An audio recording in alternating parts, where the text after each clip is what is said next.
States of America and to the republic for which it stands, one nation, under God, indivisible, with liberty and justice for all.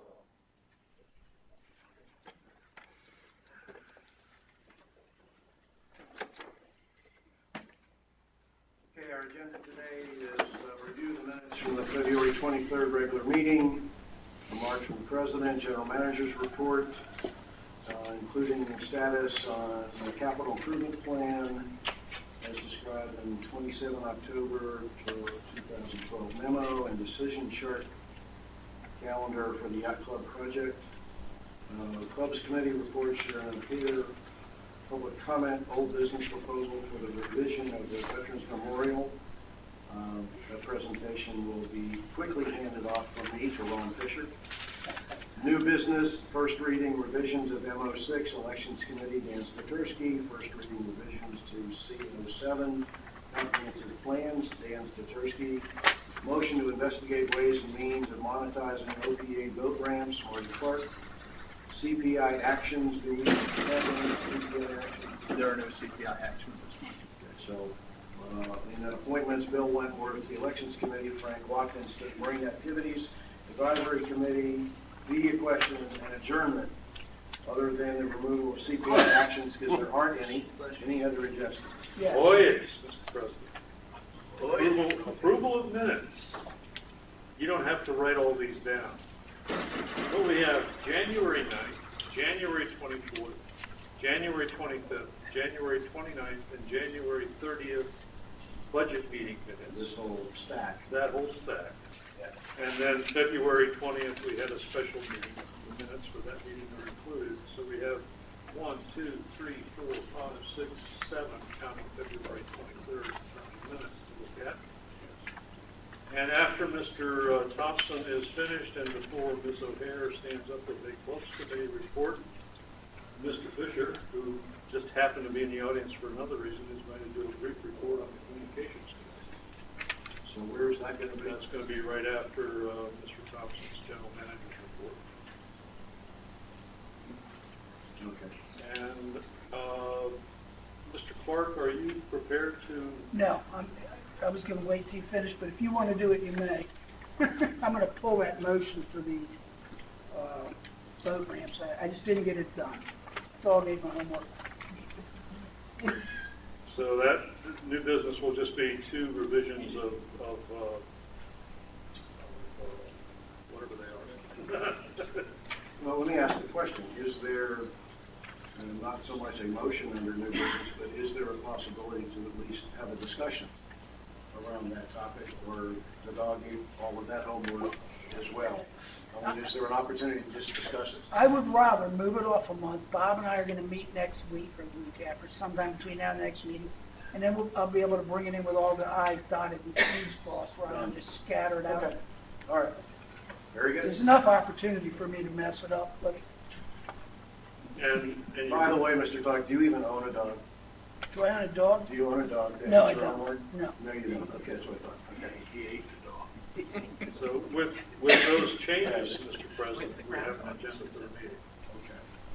All those in favor of the agenda? Opposed? None? Okay, we have an agenda. All right, first out of the block. I'm going to do one of these, and then Mr. Satursky, you can do the rest of them because you got the full stack.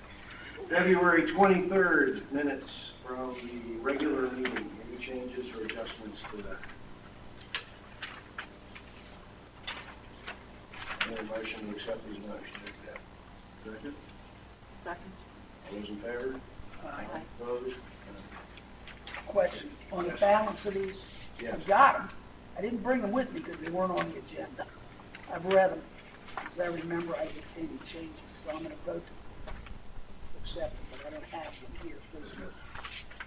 Mr. President, I would move that we accept all of the budget minutes, which are January 9th, 24th, 25th, 29th, and 30th as a block. And I will second that. Okay.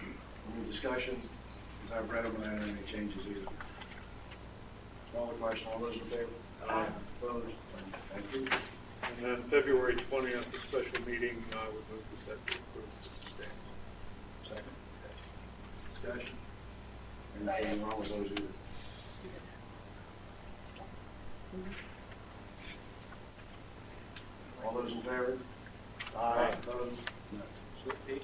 with the CRS days. Boom, there you go.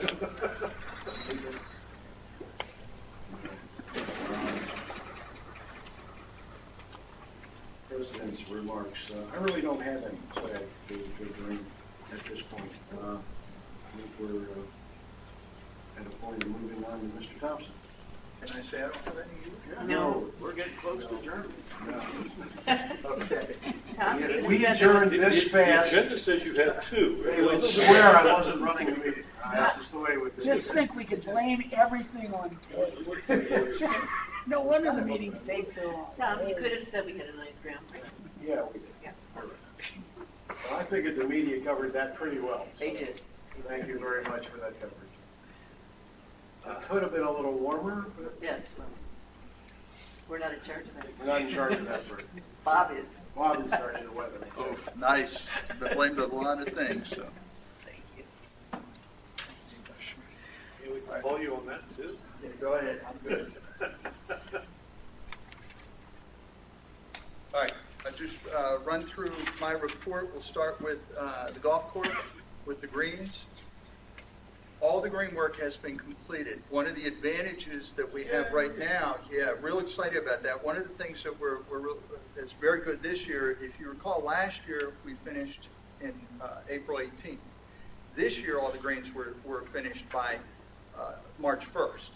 Gives us more growing time, better stability with them. We're real excited about that. But the project's done from the green side. Moving on to the next page, we'll cover a whole, if you recall, our drainage is holes 11 and 12 at Hingham Lane. The work on 11 that's been completed so far, all the major pipe work is in. Remaining work to replace the pond to overflow line on the green side, and it's a 6-inch, in addition to a 6-inch line that also crosses the cart path area. That's being worked on now. The weather has been a little wet to get some of this finished up. It's drying out now, so that should be very good. Just about all the earthwork is done. And then 80% of the sod has been put down, all the grassing. If we get 3 or 4 good solid days, and it looks like we're going to have that this weekend to next, they'll complete all the rest of the side. The green, the surround has been done. And again, the tee box has all been completed. So we're excited. I mean, that's looking very good. If you haven't had the opportunity to pull down Hingham Lane and stop, look to your left and look to your right, and you can see one that's not sodded yet with all the earthwork that's been accomplished. One to the other, where everything is finished, you see the difference. They are sodding the entire fairway. They are. See, No, they're sodding. That was in the budget for it. Well, and I put that, would it help if I hit a light for you all? Because the board has these packets, so I put them up there so you all can see them.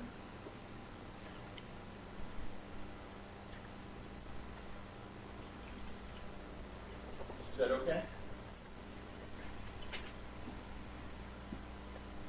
12 drainage, the 2,400 feet of pipe, there's only about 400 left to install, so the majority of that's completed. Earthwork is only 40% done at this point. The weather, hasn't been, they finished up with 11. We're moving to 12 to do the earthwork. Got most of it started moving around, and the weather's just hasn't been terribly supportive for us. They also doing some pond reconstruction on that hole, and the dirt that's coming out of that pond is also part of the earthwork on 12. As soon as that's finished, the grassing and everything will be wrapped up. So everything's still on target. We're actually excited about it. There's some changes on the Hingham Lane part of the project that have kind of gone back and forth. The utility lines where they were initially marked and where they checked, somewhere a little bit deeper, somewhere a little bit more shallower, closer to the top of the ground cover.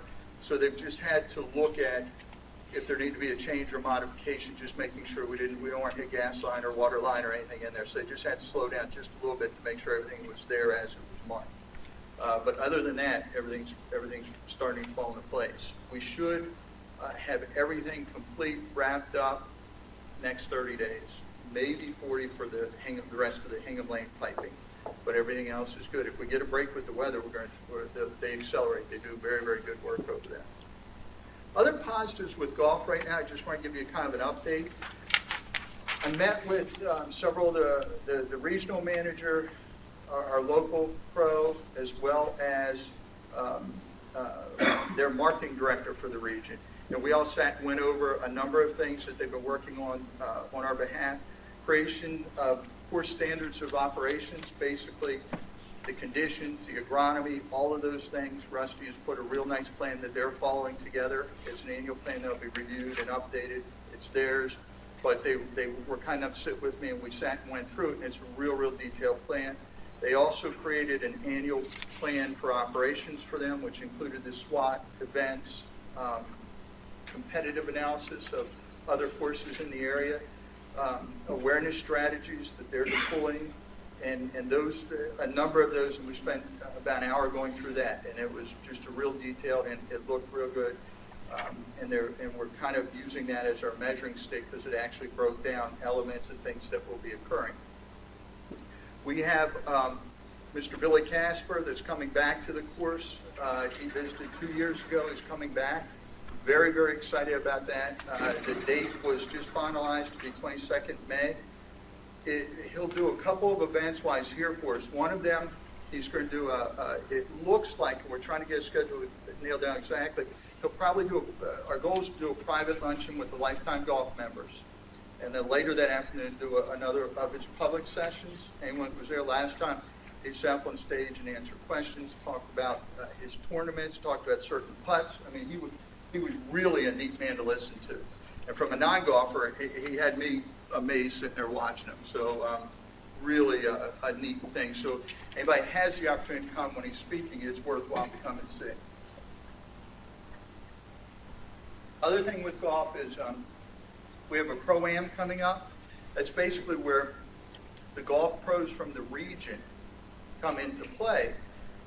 They'll either bring one other club member from their outside club, and then they'll partner with we start with our list of our members, and then other folks that may end up playing in the tournament for one reason or another. So it's a great way to highlight the course. It's also it gets us a lot of, our profile elevates by doing it. A lot of awareness. Real excited about that. Some of the numbers we've been tracking. We're looking at our package play. If you recall last year, our rounds in May, because we had a little delay getting the greens finished, and then the weather didn't help us, so we had to open a little later. We had 0 rounds in May. Therefore, the average per round was 0. Conversely, this year, we have 400, and this is package play, mind you. This doesn't count anything but the outside folks sending us play. They have 436 rounds booked. The APR is 65. Real good number. Average per round in June, and this is where it starts to highlight a little bit more. If you look at in June of last year, we did 600 rounds. If you recall, our course had opened at that point, June 1st. We're almost halfway there, and we haven't even hit April yet with bookings for folks coming to play. The other thing to point out, the APR average per round last year was $29 per round. They're at 56 this year. Very, very positive signs of the marketing efforts, the awareness program, when they went to Baltimore, D.C., Philadelphia, and they went to the trade shows and set up the booth and passed out literature and collected over 3,500 email accounts, and they've been doing email campaigns, reaching out to touch folks to say, hey, met you at the conference or at the event, like to have you come out and take a look. And they're getting that a real positive response from that. Some of the other marketing, just a couple of quick things, a couple of quick pieces I pulled out of the packet that they had provided with me. A letter that they sent that everyone received in our annual with your assessment that came out. The front page I'm showing you, our newly renovated greens await you. This is kind of the campaign that they're pushing. And then the other letter that's in there is one that went out to past golf members of the association. just explaining where things are and encouraging them to come out and take a look. I did put a copy, the last page was, they brought it a picture when they came down and visited Mr. Billy Casper, where he won one of his green jackets. I thought it was kind of neat, so I put it in there for you. Real excited with the golf right now. With the timing of it, the courses and conditions are really have improved. The bookings are up. Their APR is up, which is important to us because that's going to impact our bottom line. We feel that certainly with the change in the management focus there, with John being in, he has deep roots in the community. He knows the players in the region. I think that's already starting to show the benefit. He's connected with the PAMS Golf, the Golf Getaway, and those folks, and his efforts there are paying off. And then certainly with our partnership with McDonald & Sons getting our greens and all those done on time, it's looking good for the first time, I can say, in 2 years. I'm starting to feel a little better about the direction we're heading with the golf. Encouraging. Yeah, it is encouraging. Now, again, proof's in the pudding this year, but right at the beginning, What looks is positive. Casper doing to, or what other places that they manage to make sure that those people are aware that we're alive and open for business if you happen to come to Worcester County? Sure. Part of, one of the things they talked a lot about when we were making the decision which golf management company to work with was the Buffalo Trail, where they actually identify if you're playing or you're passing through, play at one of their courses, and then you get a highlight or a pin on the Buffalo Trail, which is part of their package. And they're starting to do more highlight, and that's what Emily was talking a whole lot about, is how they're doing more promotion from the corporate level. Not only in the region, but a lot of folks are coming from the northeast corridor that actually travel back and forth down to the Carolinas or even further for vacation, holidays, those type of things. They're marking directly to them, hey, when you're passing through, consider stopping, play around here. So they are putting a lot of effort into it. Again, I think that's where we're seeing some of our rounds already start to, we're getting the packages and calls about rounds playing. We're still on schedule for opening May 1st. May 1st.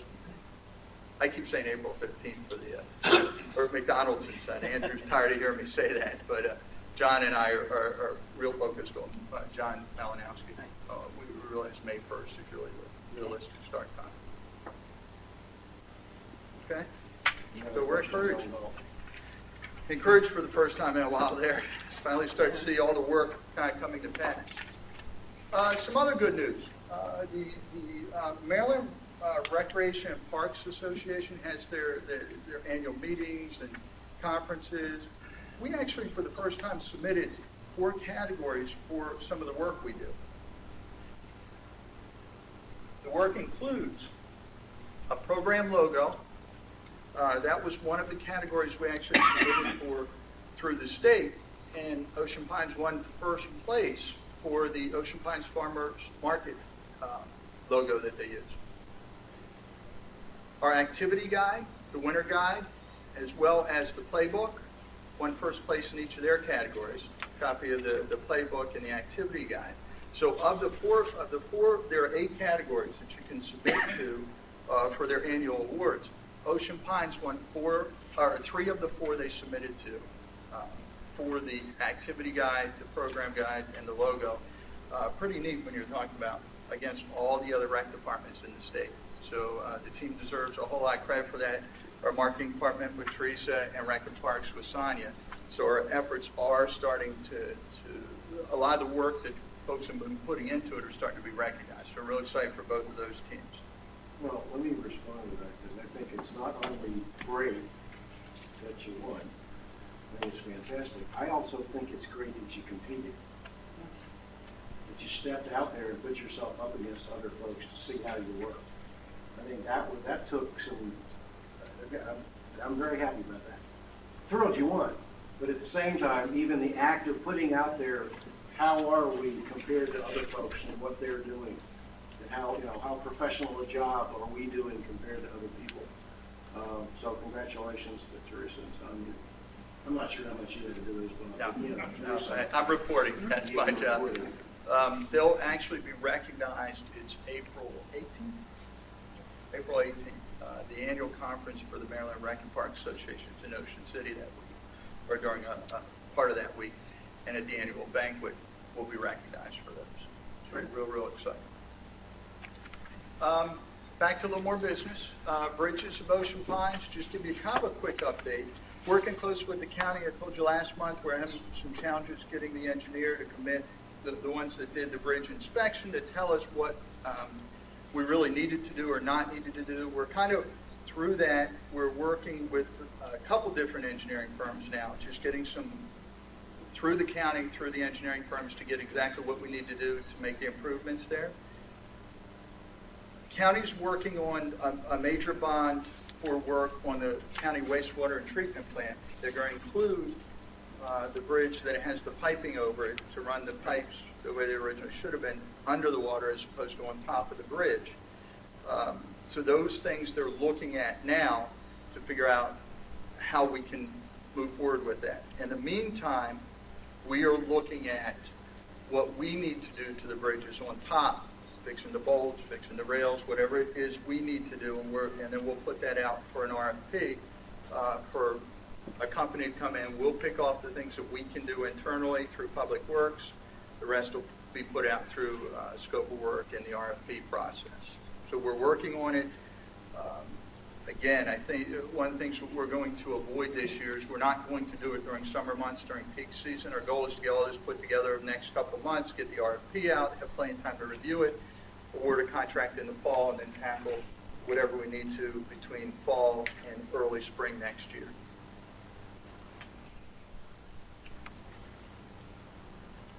Questions on it?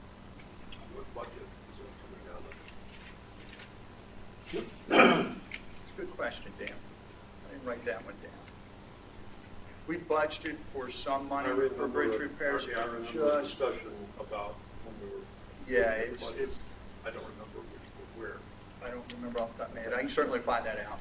but Yes. We knew we had to do it. I want to tell you it was in one of our reserves for the bridges, but I just don't want to make it up. Do you remember? Okay. I'll double check it. We certainly figure that out. Our new website, we're real excited. We're real close. We're actually starting to populate information into the site. It's something we've been talking about for about 4 or 5 months now. Easier navigation, improved communication, leads tracking, updating online bill pay. A lot of different things are going into it. Here's a quick snapshot of what the homepage will look like. Very, very excited about it, very intuitive, very interactive. Unless you can read Latin, you're not going to know what many of that says. I realize that when I put it up there. Okay, don't think it's all going to be in Latin or Greek or whatever language. Okay, but some of the things I want to point out at the top, the search engine, password protected, so if you're a member, you can go in and look up some of your account information. You can pay some bills through it. You can sign up or register for classes through it. One of the things is on the home page, we've got live here, work here, play here, move here. When you click to those, you get to the next window that's going to give you a lot of good information for each of those areas. I mentioned the search feature at the top, a lot of connectivity at the bottom with the Facebook and the social linking and all those type of things. So there's a lot that's going into this. The second page that I put up, just again to give you a sample page, is kind of what the drill down into the next level page will look like, where a lot of the meat of the material will be. Now the background that you're seeing on these two put together slides are static, but we have the opportunity to rotate those just like we do on the main page. So we used the golf course on the main page that we're showing you here, but you'll see the pictures here. If anyone's seen a website like that, this actually rotates around. So the picture changes, so you get the flavor of more than just one part of our community. Okay, now you've really opened Pandora's box here. No question, sir. Next yacht club. Sorry, you're in my wheelhouse. These are highlights. Highlights. You're in my wheelhouse here. Just a quick question. Yeah. When you have the category of move here, what is the concept of drilling down to the next layer? What kind of information is going to be housed there? information where you might get your resale cert, maybe connectivity for, we talked about doing resale cert, a click to get a resale cert, those types of things.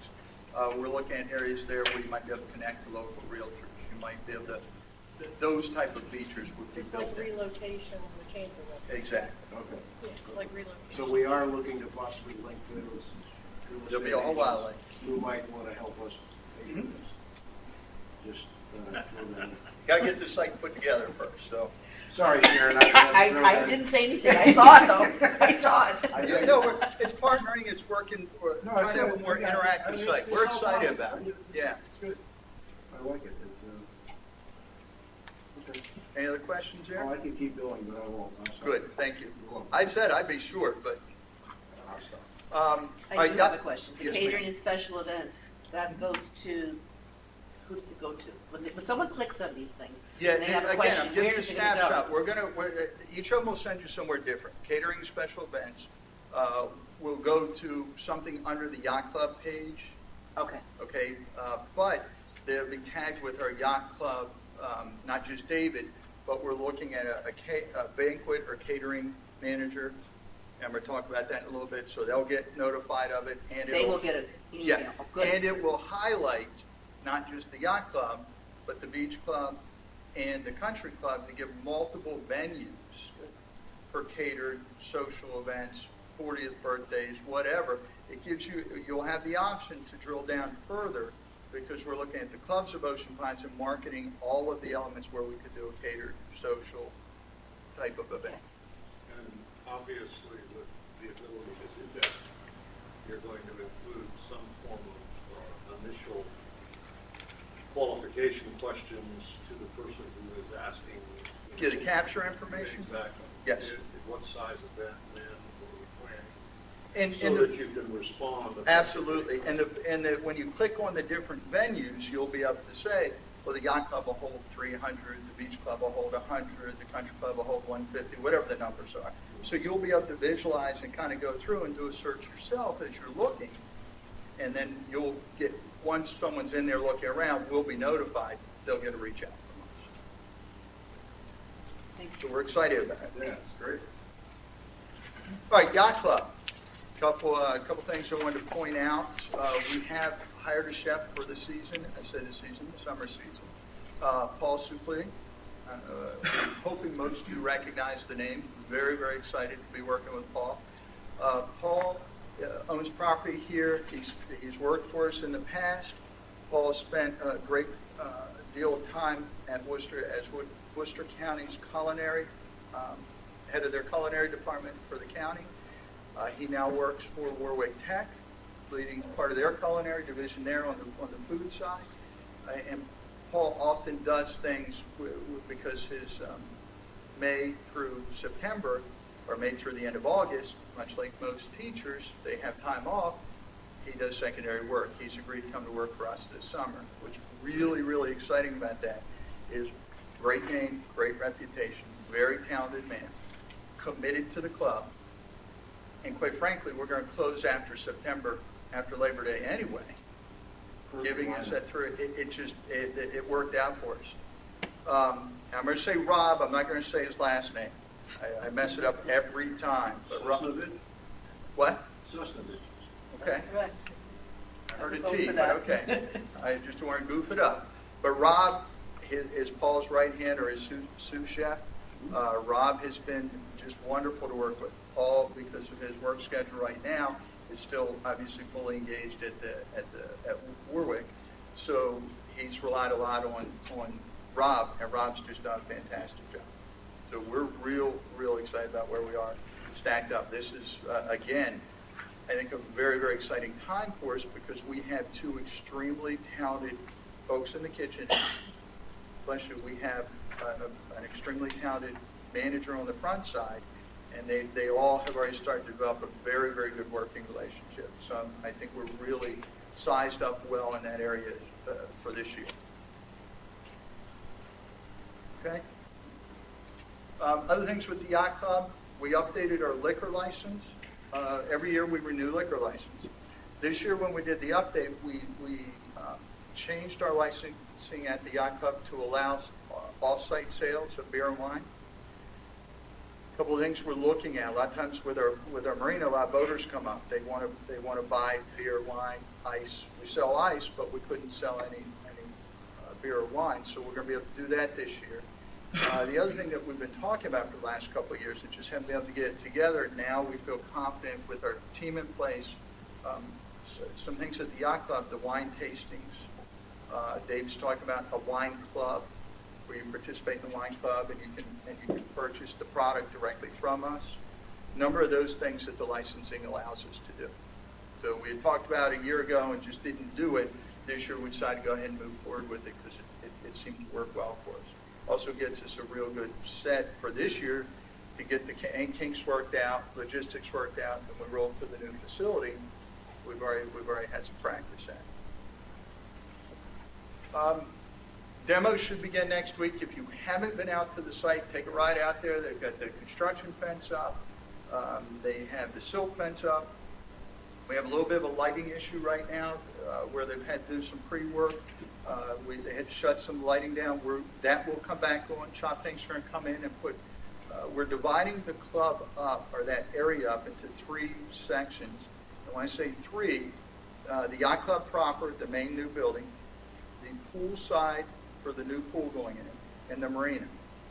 And they're going to be on separate, each separate operations for the electricity. Before, when trying to map it out, we've got the pump room that actually, one spot in the bar, it's all kind of patchwork over the years. And you kill an outlet here, it shuts the pump room off. Or you do something at the pool and the lights upstairs at the yacht club. So when we're going with the new building, separating all those components so we can clearly identify them, also help us manage them a little bit better from cost centers and shutting down what we're not using in different parts of the season. Banquet coordinator position. We have a new position that I'd like to move forward with, but I wasn't going to do it until I at least shared it with you all. It's not a budgeted position, but here's why. This is a draft, and I repeat draft. I didn't write draft on top, but this is sort of the area, the direction we're heading in. The reason the position's not budgeted is we see this as a commission-paid position, not a salary position. In other words, if someone's going to work to drive business to us, we can compensate them based on the fact they're going to business. Now, there'll be other things, not just throwing business. There's a lot of reporting. There's a lot of follow-up. There's a lot of multiple touches. There's a lot of things that'll be built into that to make sure not only are they driving sales to us, but are they making sure the event went well? Are they getting a survey at the end of the event to see what we did well, what we didn't do well? There'll be a number of kind of benchmarks that they have to hit to earn their commission on the deal at different levels of commission. But we felt that this was a great way to really put a sales position out there, and what sales typically is commission. Now, the first couple months, we'll have to pay a small salary to get them started, get them up and running, but we envision this as commission paid, and they will work to promote the clubs of those kinds holistically, where you're looking at catered events, or activities, or banquets, or 60th birthdays or anniversaries. They'll call in, they'll work specifically with the coordinator who will work with David, and they'll coordinate with the food, they'll coordinate with which facility, what type of needs they may have. So that's our plan, and as long as none of you object to it, we're going to go ahead and again, take a look at it. If you have any markings you want to put on there to ink that up. You notice I made a big print for you. It won't be that big in the newspaper. We have 2 quick questions. One, this position will not have any HR costs, no health benefits, Not a benefit. Initially, it's going to be a straight commission Straight commission position. If it works out well, we'll look at, based on the amount of hours, we have the new healthcare law. We have to manage how many hours people work. They'll be kept under the benefit hours, at least initially. If it works out well, we can see where we're driving. Who knows what we do next year? Who knows what we budget for? But coming out of the gate, there wasn't a need to budget for the position if it's sales. Who will actually set the pricing of this catered? David and Paul. Sets the price. David and Paul. David and Paul will set the Yeah. pricing, not this person. No, David and Paul. And they'll reason the combination, David We'll look at the upfront sales, the cost of having the team in place to facilitate it, which facility it's going to be at. Paul, on the other hand, will manage the food costs based on what type of, what do you want to have, what type of event, what your budget is, and then we'll be able to work from there. But they'll be the two that set up the pricing parameters and the packages that are available. To take this a step further, they'll be able to contact, if it's a wedding, bands and somebody does cake and flowers and photographers and all Yeah, that. we'll So start they'll be able to do creating- a full service. type Our of goal thing. would be to create, to get to that point where we can make recommendations. We got to be careful if we recommend a band and the bride doesn't like the band for a wedding or something, you create some heartache there. But yes, we'll, as we grow into our facility, grow into the position, yes, keep a list of, hey, here's surveys we had on ABC band, and we've had 5 weddings that had the band and they loved it. You may want to reach out to them. We use Rita's for, cakes. We make them ourselves, whatever. I mean, we'll try to do more coordination of those things and Makes become sense. kind of a single source for people looking for events, activities, those type of Well, I things. think a lot of special events like weddings, they may not be from, they don't know the contact, so this could be a very valuable source. Yeah, I think so. We're excited about it, and the fact that people are motivated by commissions, so we think it keeps someone motivated. And we'll put the benchmarks in there. We don't want someone just slamming people in the door and not managing from the time they come in till the time the event's over and how do we do.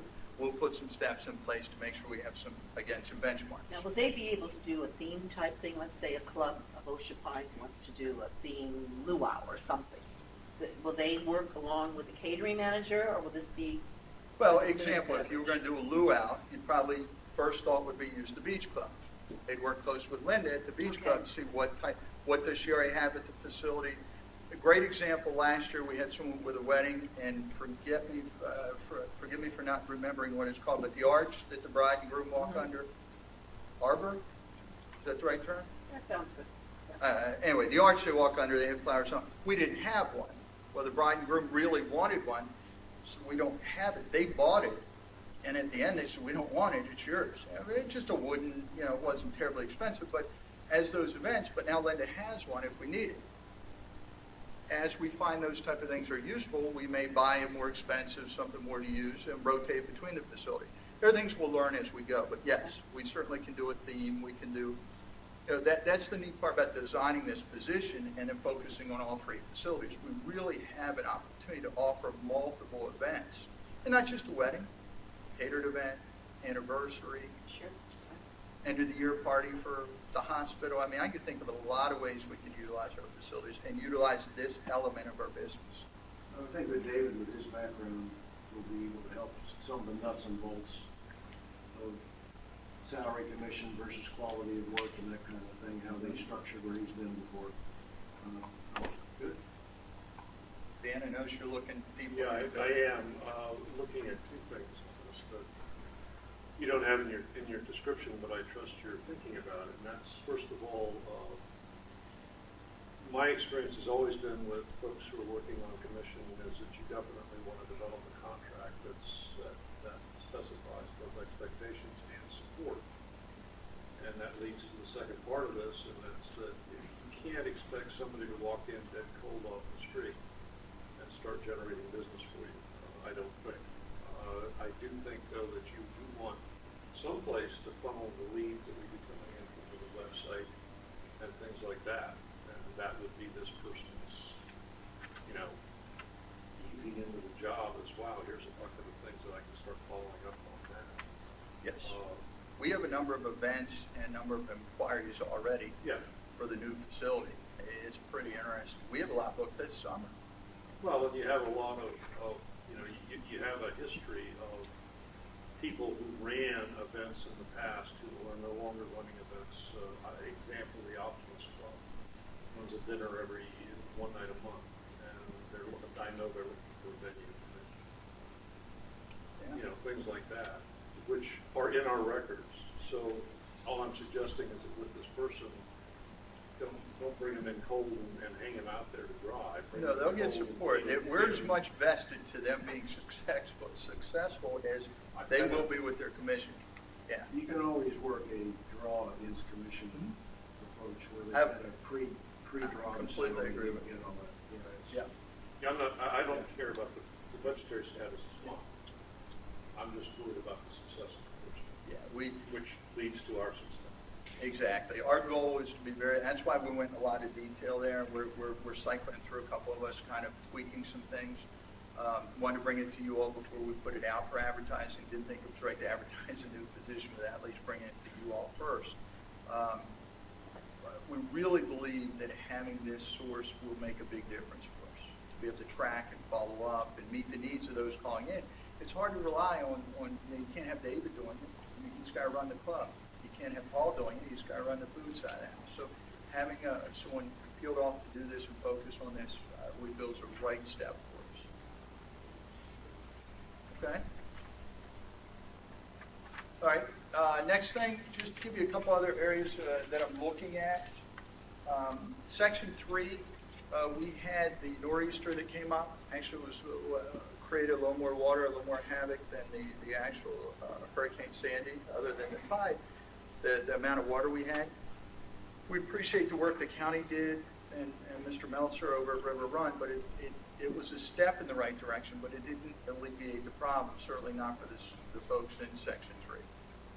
Recognizing that, some of the additional steps we're doing internally right now, met with our head of public works. We're pulling out all of our past work on drainage from inception to the most recent, I don't want to give you the date on it, certainly wasn't last year or two, but the most recent study on drainage in that area, the engineering study we had. I've also met with the Coastal Bays. It was Dave Wilson from Coastal Bays, talked about how to manage runoff, other ways of being able to redirect water that is positive, that's looked upon favorably, that also may give us access for some grants or some other funding solutions. Also spoke with Chris McCabe to put some sort of feasibility study together. For those that don't know Chris, he used to work at the county and the permitting, he's got the zoning, everything down. Spoke with him in great detail about some opportunities we may have there, and he's also aware of some grants and funding solutions to put a combination together. Because quite frankly, we owe it to the folks in Section 3 to take a real hard look to figure out what we can do to fix it. The drainage that was put in across Beecham Road helped for the first few hours that when we were getting the rain event, but about 6 or 8 hour mark, it just couldn't handle the consistency and the amount of water, and it started to back up, and the pond expanded and started coming over the edges, and then what happens? Everyone back from that started to flood. Appreciate the work there, not the long-term solution. So we're actually taking another look at this from a different direction. Okay? Yes, sir. Is Chris still with the county? No, he's out on his own now. How long has this been going on? Has this been a 40-year issue? 20 plus that I know of. I will personally attest to this 1997 Section 3. And the Stikursky backstroke lessons for any nor'easter are still on the site for free. You can channel them, we'll teach you how to backstroke across Beecham Road with the mailboxes. But it's, Bob, that's one other thing you might consider is bringing one or two of the concerned folks over there who have a lot of contacts just in the loop, some reason. Contacts for what purpose? It's just to make them a part of the process of investigating what's going on. I'm certainly getting the calls. Mr. Roeder is not one I've spoken to, but a couple others. I'm talking, it's just somebody, this is somebody who's reasonable, who lives down there, who's selfish and stuff, has a pretty good contact with, pretty good reach within that end of the community, and it's the old story of, all of us are kind of on the same team trying to solve the same problem. Let's try to work together instead of against each other. I'm not working against anybody. That's why I got I'm that. reaching out to a lot of people right now to fix it. I got that, but it's, make sure that they being the person who besides me. Let's say you're in the, I'm giving you the Look, sign. hey, look. Sandwich board, you're doing the walk. Dan's going to be walking up and down. No, swimming, you don't walk Swimming, down there. well, When no, the but nor'easter comes in, you I bring it up because, all seriousness, it's a tough issue that just hasn't been fixed yet. We're hoping that the piping with the county would have more relief than it did. It didn't, so we got to go back and start to attack it from a different direction. So, Well, I'm glad to see we have not forgotten section 3. It made it easier and better, but it's not fixed yet, so. no, and I was real encouraged with Dave in particular. The conversation I had with him was some potential funding help that we could get was pretty interesting. So I'll keep having those meetings and try to figure out if we do a feasibility study or a new engineering study. And again, I have to see exactly what we have before I make a recommendation, but there'll be some cost associated with it. Obviously, I'll bring that to you all before we take those Just steps. level set the expectations here of this effort here. What time frame are we talking about? Couldn't begin to tell you at this point. The 6 reason, months from now, what? if I could solve it tomorrow, I We're would. not talking about solving it, just, I don't know. I'll know more in the next 45 to 60 days. As my meetings continue, as we gather all the past information we had, we kind of lay it out and look at, okay, this makes sense, this doesn't make sense. Who else do I need to get from engineering or from community or whatever involved to take another look at it, to track the flow?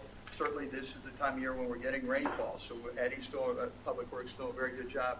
We know where the problem points are. We know where the choke points are. I did speak with several of the residents with the last event who were very upset that the county solution didn't solve the problem, but no one said that was the total solution. We just said that was part of it. So we'll keep working that issue very, very aggressively. Yes, sir. Should probably let it lie, but I mean, we say solve the problem. I was over in that neighborhood through all that storm. And I've gone over there a lot when we have storms. And this is the first time I've not seen yellow barricades up because Beacon Hill and Pinehurst were open. There was no water on them. And I drove all the way down around. I went all the way to the bottom, that Sandy Hook at the bottom. Yeah. I came all the way. The only place I saw any flooding to speak of was down around the mailboxes. Right. And that was half what I've seen in the past.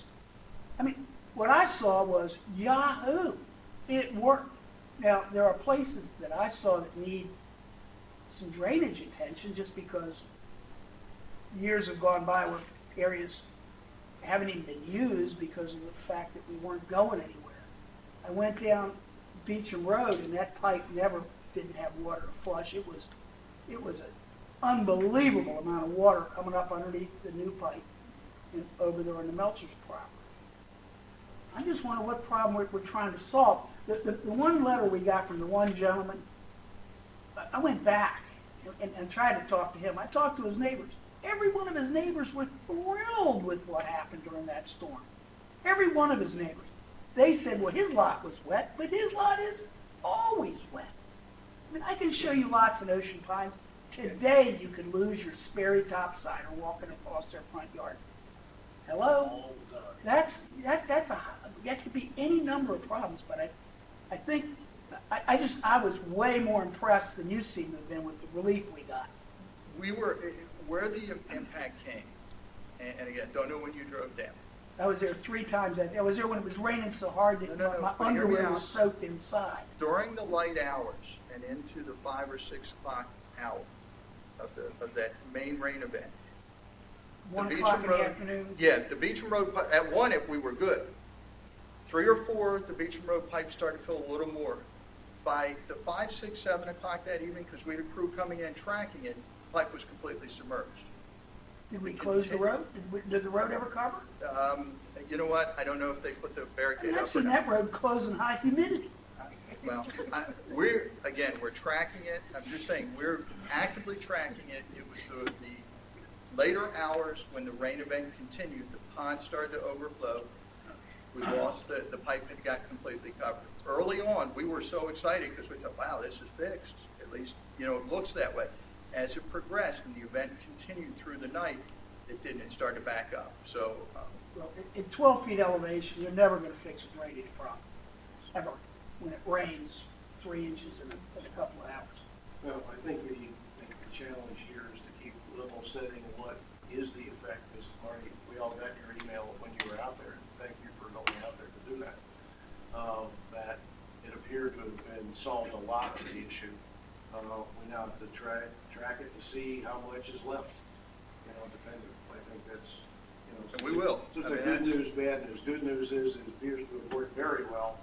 The other side is we've got to make sure. Bad news is we're still Yeah. at 12 feet in a resort community in heavy rain. All right, any other questions on this? All right, next area I want to cover, we good? Funding request. Golf cart batteries, we've been talking about our golf carts and the fact that we needed to do something with them. We actually budgeted for this upcoming year to replace the batteries. I'm giving you a copy of the worksheet we used when the budget was approved for the budget, or for the batteries. Okay, you notice the bottom left, and this is what we had in the budget, was 60,000. Okay, for the batteries. Couple of things. If you recall last month, I mentioned I'd like to attack the battery issue now. I don't want to wait until after May when our season's in with our golf course up and operational. I'd like to do the batteries, get them ordered. We did a survey, a study on them. The second page behind this, I stapled in there, was the correspondence between Dan Evers. Dan's the regional agronomist for Casper. You've met Dan several times. And this was a correspondence between Dan,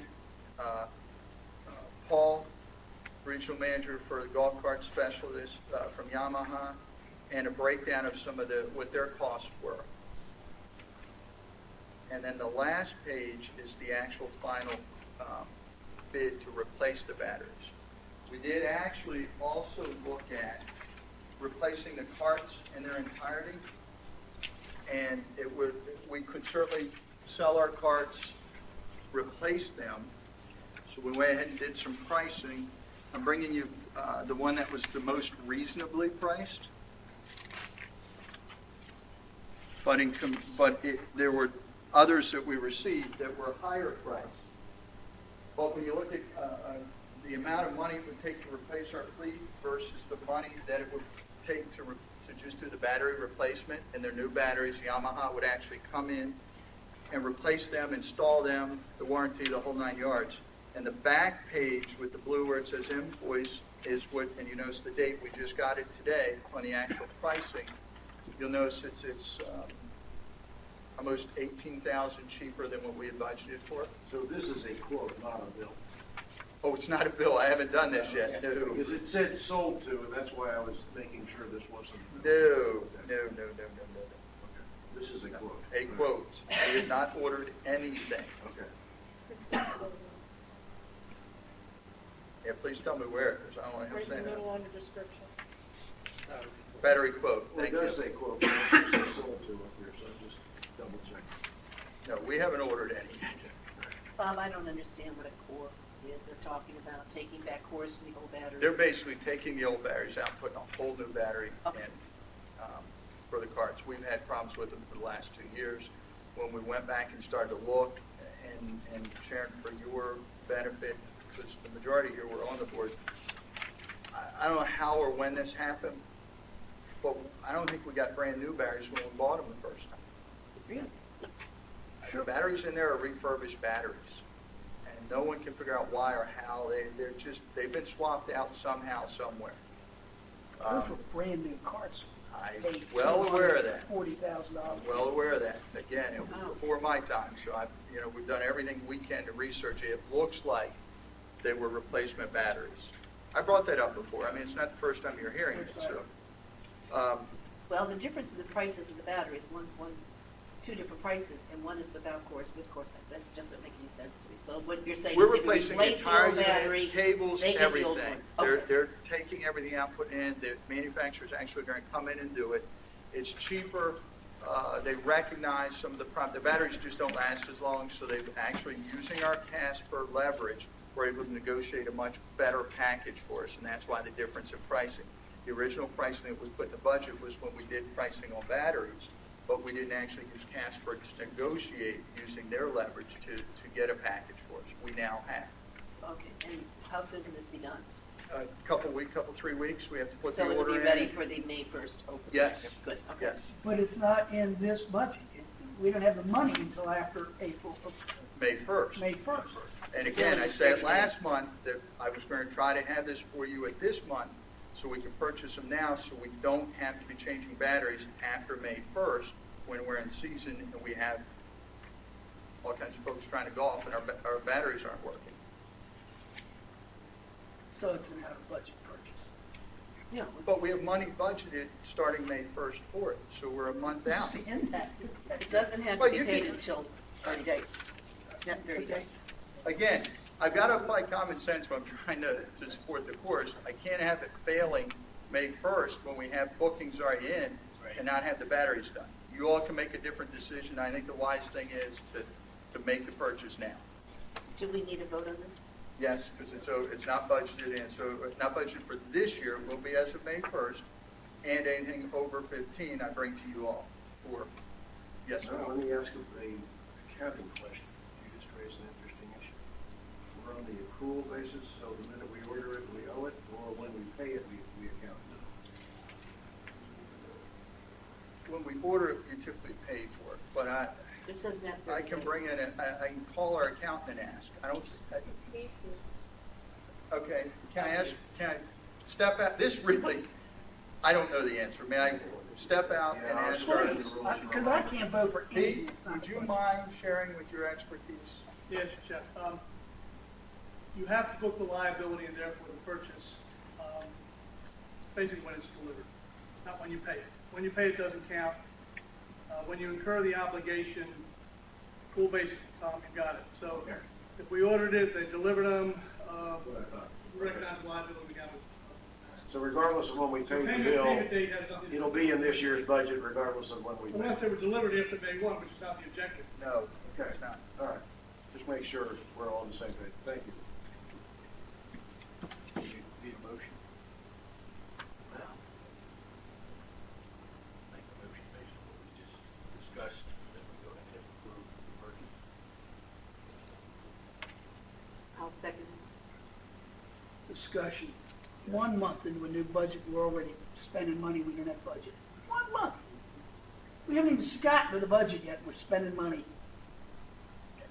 It's not budgeted. I can't possibly support it.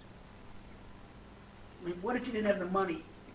Yeah, it'd be nice. It'd be nice if I had driven a new Mercedes here tonight, but I ain't got the money. That's why I didn't order new cars. We just said that the cheapest way was to order. Well, actually batteries. not. I would have leased the whole new fleet and put it right into operations. And it doesn't have any effect. Well, But the golf. let me go to this other page that you handed us. Okay. I just stuck with electric cars on the first sheet Right. that you got, the fleet price quote. If you purchase, it's 65 cars that we're dealing with. So if you purchase 65 of them at $4,030.78, you're spending $262,000 in snooze. If you lease them for 48 months at $71.92 per cart on electric fleet carts, you're still spending $224,390.40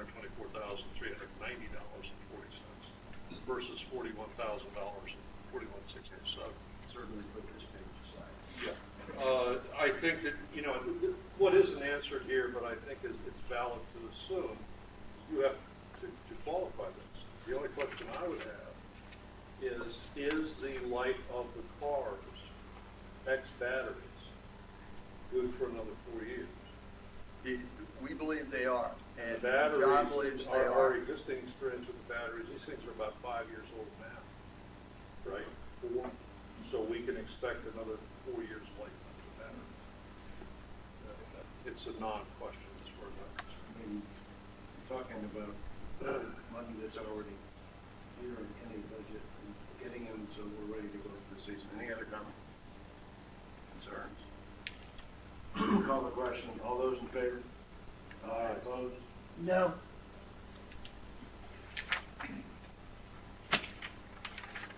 This one's going to go over even better. Are we allowed to ask questions? No. Okay. Give you another Two. set of items.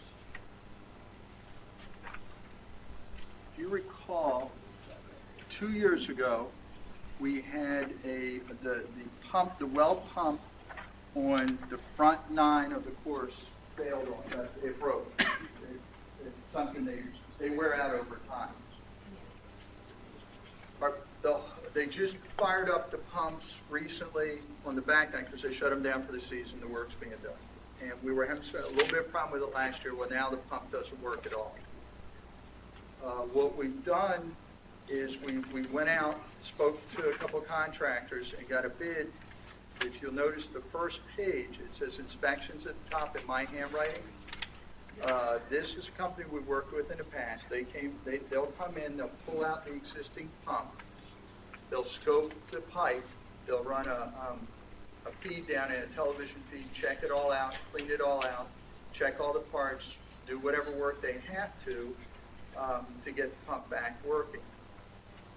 They won't know until they get the pump out of the ground, they get the pipe out of the ground, they probe it to find out what work actually has to be done. So what I've given you is the inspection side is the first part. We're recommending to use Schultz to do the work. They've done work with us in the past, and we're very comfortable with that. Replacement, I included that. We don't know, the one that says replacement at the top, we don't know if we're going to have to do that. I asked them to go ahead and give me a bid. If everything were broken, we had to do the replacement, give me an idea of where we are.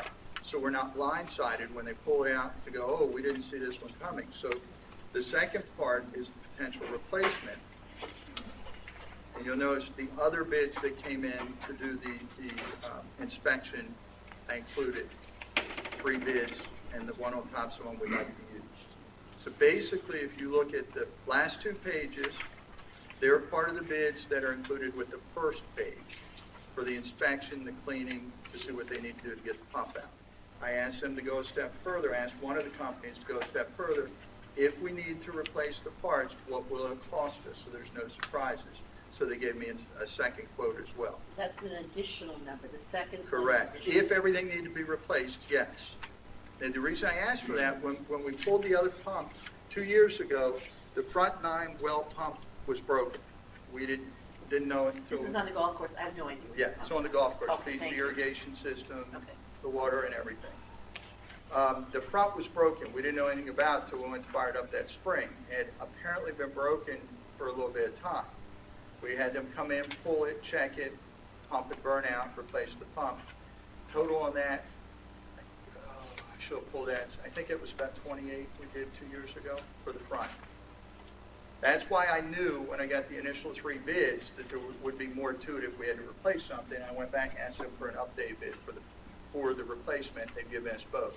What my intent is to go ahead and do the inspection, the first page or the first 3 pages, go ahead and work with them, have them pull it out, inspect it, and see what the issue may be. Scope it out, clean it out, the whole 9 yards.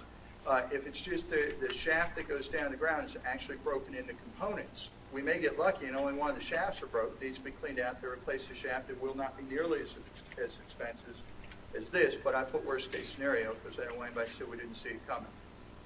And this matches what we did before. Unbudgeted broken part. We wouldn't know. The board's got to decide if they want me to move forward with the inspection, cleaning, maintenance, knowing that we may have more damage once it comes out of the ground. This is the pump to run the irrigation system for the golf course. The back 9, yes ma'am. The irrigation system, not the drain. Irrigation, Irrigation system, okay. yeah, the water. It goes down into the Yeah, well, okay. pulls the water up, feeds the pipes. What's the major difference between the American bid, the 12.6, and Schultz 14. bid for 14.25? I mean, it looks like about a $1,425 difference in the same work. Correct, and because of our experience with the company I'm recommending, and we checked with Andre to see what type of experience we'd had in the past, this is one that he was very, very comfortable with as well. So it wasn't just me making it or Casper making it. We did some checking, and this was one that came up. So the $1,400 difference made sense to us. And the fact that 2 years ago they did work for us, and we're very pleased. They did it on time. They delivered what they said they would without any hitches. We felt it made sense. We were not as familiar with the other company. Wasn't on this pump, was it? No, this one's old, like the front was. Do we only have two pumps? Front one So and front this one in will- the back. Okay. And this is unbudgeted, it needs to be done now. Yeah, because it's a broken item. What specifically are you asking the board to approve? Well, technically, at 14, I can fix it. It's within my limit. But knowing that the combination could be as high as 28,000 if the part's broken, I thought, let me just bring it all to you, let you know. I just want to, A, make you aware, make sure you're comfortable. I'm going to move forward with the 14025 and have them pull it, inspect it, clean it, scope it, everything they need to do. But we may have to come right back if they find broken parts or the pumps burn out like the front was. We may have to immediately go to the next and order the other pump. I just didn't want there to be any surprise. Well, in You reading, can walk up wherever you need. You're not hurting anything. in reading the wording of the columns, it's estimated 5 days, estimated at $2,100 a day. American Water bid is $12,600, and there's no per day estimate. This is the cost. Correct. So if these guys have one extra day to do, they're not just $1,400 more expensive, they're $3,400 more expensive. Right? Correct. Silly question, how old is this pump? It's like 40 years? No, it's not 40. So- I didn't pull the age of the All pump. right, They so know. is it very likely that this pump will need to be replaced, if not this year, in the near future, because of the age of it? Well, it's not working now. The additional So, part. On the board, we're discussing this subject. I feel like I've answered my question. What specifically do you want from the board today? I'm looking at two proposals. One to do an inspection, which is a tear down, doesn't necessarily say they're going to put it back together. And one that says, here's a bunch of new parts for, I guess, the motor pump assembly. As needed, correct. Okay. Do you want us to approve both? No, I want to approve the first. If we end up, well, you know what, Dan? We don't need Yeah, to approve it's it. good. No, but if we do both, we would.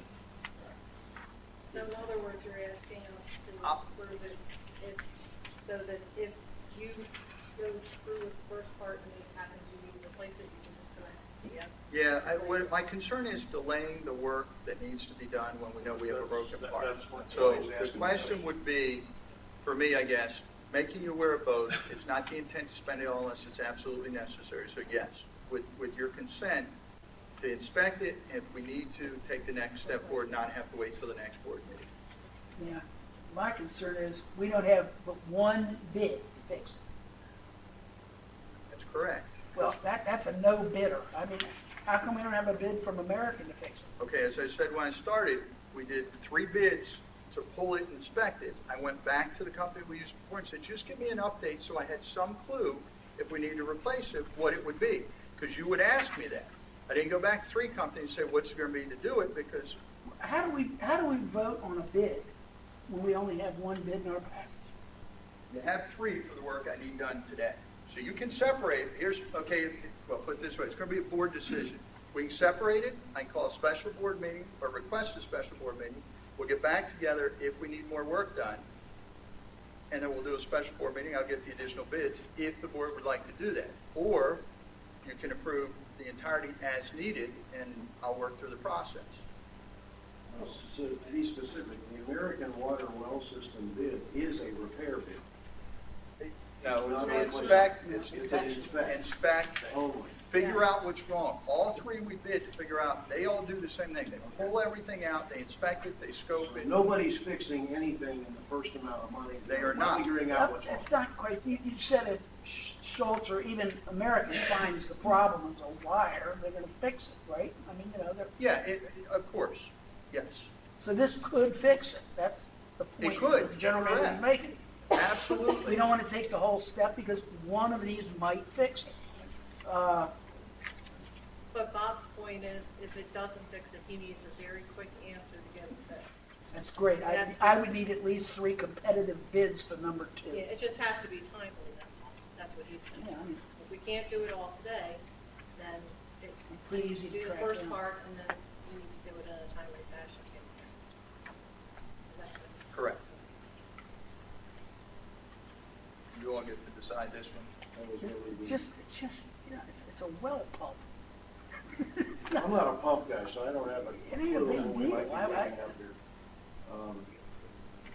I'm still trying to understand the $1,400 delta, and the third one's even more, is more than this guy.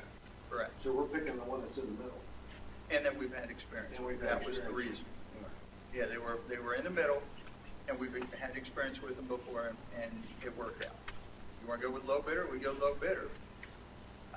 Doesn't matter. I thought the best recommendation was what Rusty felt. We all sat and looked at it. Again, we did the 3 bids. We're bringing you what we feel is the best bid. You can certainly change that.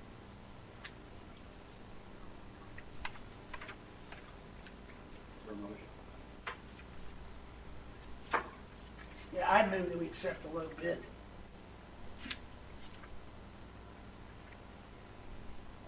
$12,600. I'll second. Discussion. I would go with the recommendation to speak to the overstate problem.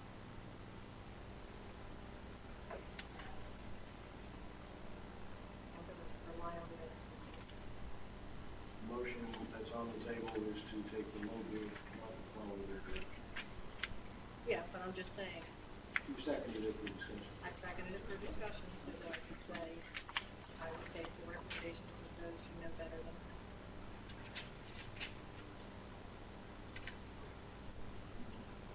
I mean, my comment is they're in the middle. They're not the cheapest, nor are they the most expensive food that we got. So But they we are have, in the middle. we have experience with them in that. But the motion is to accept and second, Yeah. so we need to vote on that. Well, hold on. Discussion isn't over yet, Lyle. No, it's not. I'm still at the same place that Tom was a minute ago. Maybe you've solved the problem. I haven't. And that's understanding the deltas in the pricing for what. I'm perfectly prepared to modify the motion on the table to approve Schultes as the inspection company as proposed, because you have 3 bids on that particular area. The low bid in this particular area, as I understand it, does not include the cost per hour that Schultes included in their bid to do the work. So there is an automatic delta built in there. They're gonna, unless they're telling us they're not gonna charge us for the full time spent doing the work. You No, have to they haven't. answer that. I don't No, know. they haven't. No, that's why they wrote it this way. It's, if they get into it, they find other issues, they're going to bring it to our attention. Again, that's where our experience with them has been extremely favorable. If they do it shorter, it's easier to do, they get it out. You know, they get the pump out quicker, they complete it. Who are we talking about when you say Schultes. He's talking about Schultes. Schultes. We have no Schultes, experience okay. with the other 2. The low bid at 12.6 from American It's just for the is, inspection. both of Fixed them, cost. I'm just dealing with the inspection Yeah, side right this is now. a fixed cost. Okay, it looks like a fixed cost bid with no delta for time spent or things like that. In other Correct. words, they're gonna do the whole inspection and everything else for 12.6. Correct. And tell you what's broken and go fix it. And then you're in a position to go out and bid what needs to be done to fix it. Or frankly, exercise your authority to spend 15 grand Correct. without asking anybody what it is. I could, but because the combination got us close to 29, I thought it was appropriate to bring it to the board meeting. Well, So if we took the motion another step and we said, okay, we'll approve either one the board wants to approve in terms of inspections, assuming that we have, is, the obvious question is, okay, it's not working now. Correct. We're assuming without an inspection that the well itself is good. In other words, there's still water down. That's why they scope and they run the You know, probe. but that's the point behind tearing it all down is to check the well, to make sure that that assumption's good. Otherwise, if I thought the well were good, I'd smile at you and say, the hell with the inspection. Let's just go replace the pump. Save ourselves $15,000. No, they still have to pull it out, and it's a maintenance process. If you read, the other thing which I you read look it. at it, it breaks it down in greater detail, which gives it much more comfort. The other just gives a one-page short description. I like the devil in the details. So I think it still needs to be pulled out, probed, cleaned. That's what's going to keep it running. Deposits build up on the shaft, lubrication issues, all these things need to be done with the well pump. That's part of what they're doing when they pull it out to do the inspection to see what's broken. Well, and there are some details in this short, they're gonna take parts of it out, take it back to the company. I mean, there are some things, if you look at them, there are some other things that company can do that Americans not. Everyone knows how I love these emergency decisions being thrown on our desk at Class A. They're in the bid here that's not a month old. There's one that's 45 days old. So this isn't a problem we tripped over on the way in the door today. And I understand it's an emergency and it's got to get done, but man, I would have liked to have a little bit more time to be studying these and to know what we're up against. But just for the record, I'm not going to bid on any bid that doesn't have 3 competitive bids. So number 2 is out today as far as I can. You guys can vote on it if you want. We can start this, end this year the way we started it, voting on everything without. Your motion is only for the first half. That's correct. And the motion on the floor is either call the question or go on and do the next one. But Well, this is not, if this is such an emergency, we should have known about it 30 days ago. Before I'm asked to vote on this, I have a question that's having to do with the Schultz proposal. Is there a possibility for the Schultz proposal to become a fixed cost bid as opposed to a flexible? If anything's possible, I can certainly call them and ask. I'm not sure they're going to be willing to do it. They don't know what they're getting until they get into it. Second part, separating the 2 bids, I think we're going to run into an issue because if I take the unit apart, I want to be the one putting it back together. I'm not sure I'm willing to come back in and pick up the parts that someone else has already pulled out, and they're saying what's wrong with it, and then accept the responsibility of putting it back together with whatever part they said. Well, that's the part.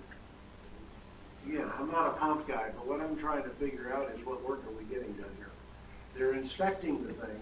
They're going to have to take it apart to look at it. And now the parts are laying wherever they're laying. And then we get a price to put it back together? Or replace it? That's why I'm bringing both to you. We don't know. I mean, and the reason it doesn't make continuity sense to me to have someone test it, pull it out of the ground, and then go give the work to somebody else to put it back together.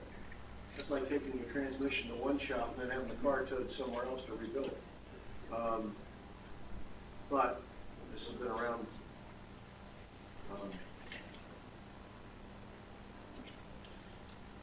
Well, let's do this.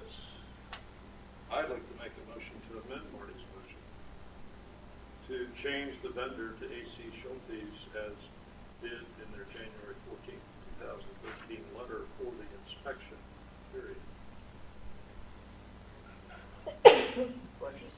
Fixed cost.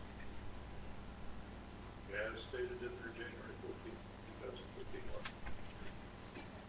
Inspection period. Inspection. Your motion is on the table, sir. You've got control of it. For $1,400, I never heard of either of them. I'm going to go with a little bid. I'm assuming we didn't get a bid from a bad company. second that amendment to his motion. The board has to Second. consider He it. has to agree to it. No, he does No, not. he doesn't have to. Oh, if he did, I'm we could sorry, just go he do does it. not. He doesn't have If somebody seconds it, we consider it. Then I will second. If you're saying what I understand it correctly is you want to amend it so the bid is back to the Schultes. Correct. That we accept Schultes as the vendor to do the inspection, or as quoted in on it. But only the inspection, and in Only the the- event we need the pipe pump or whatever replaced. Bob comes back to the board, or And we Bob, have or a- Bob decides it's less than 15 grand, and he authorizes it to be done either way. It's within his wheelhouse, and you don't want it to the time problem. We have a motion and a second to amend. I'm calling the question on that. All those in favor of the amendment? What are we voting on? The amendment, so my motion goes away and it goes to, It basically amends your motion to change who we're picking. That's what it does. okay, well, I wouldn't be the one thing. All those in favor of the amendment? Aye. Opposed? No. Okay. We now have a replacement name on the motion that's on the floor due to the amendment, and that was appropriate. Marty, you did have although you wouldn't have, you did have the authority to accept the change on your own. Any more discussion on this? Call a question on the motion for A.C. Schultz to be awarded the contract for inspection only as per this contract. All those in favor? Aye. Aye, opposed? Nope.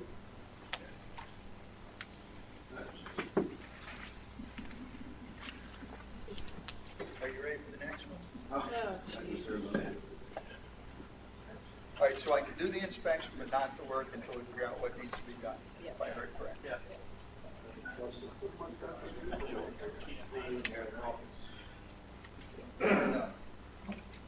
All right, I'm gonna hit you with one more since we're having so much fun.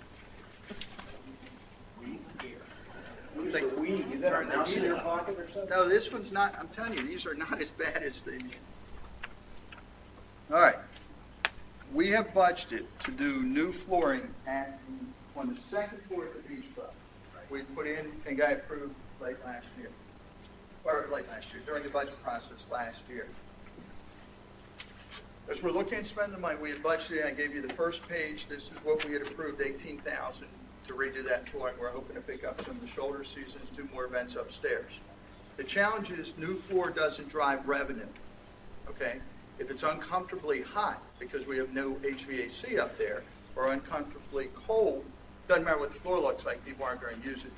So when we're looking back before we start to move forward and say, let's get this work done, we said, let's take another look at it and say, what makes more sense for us?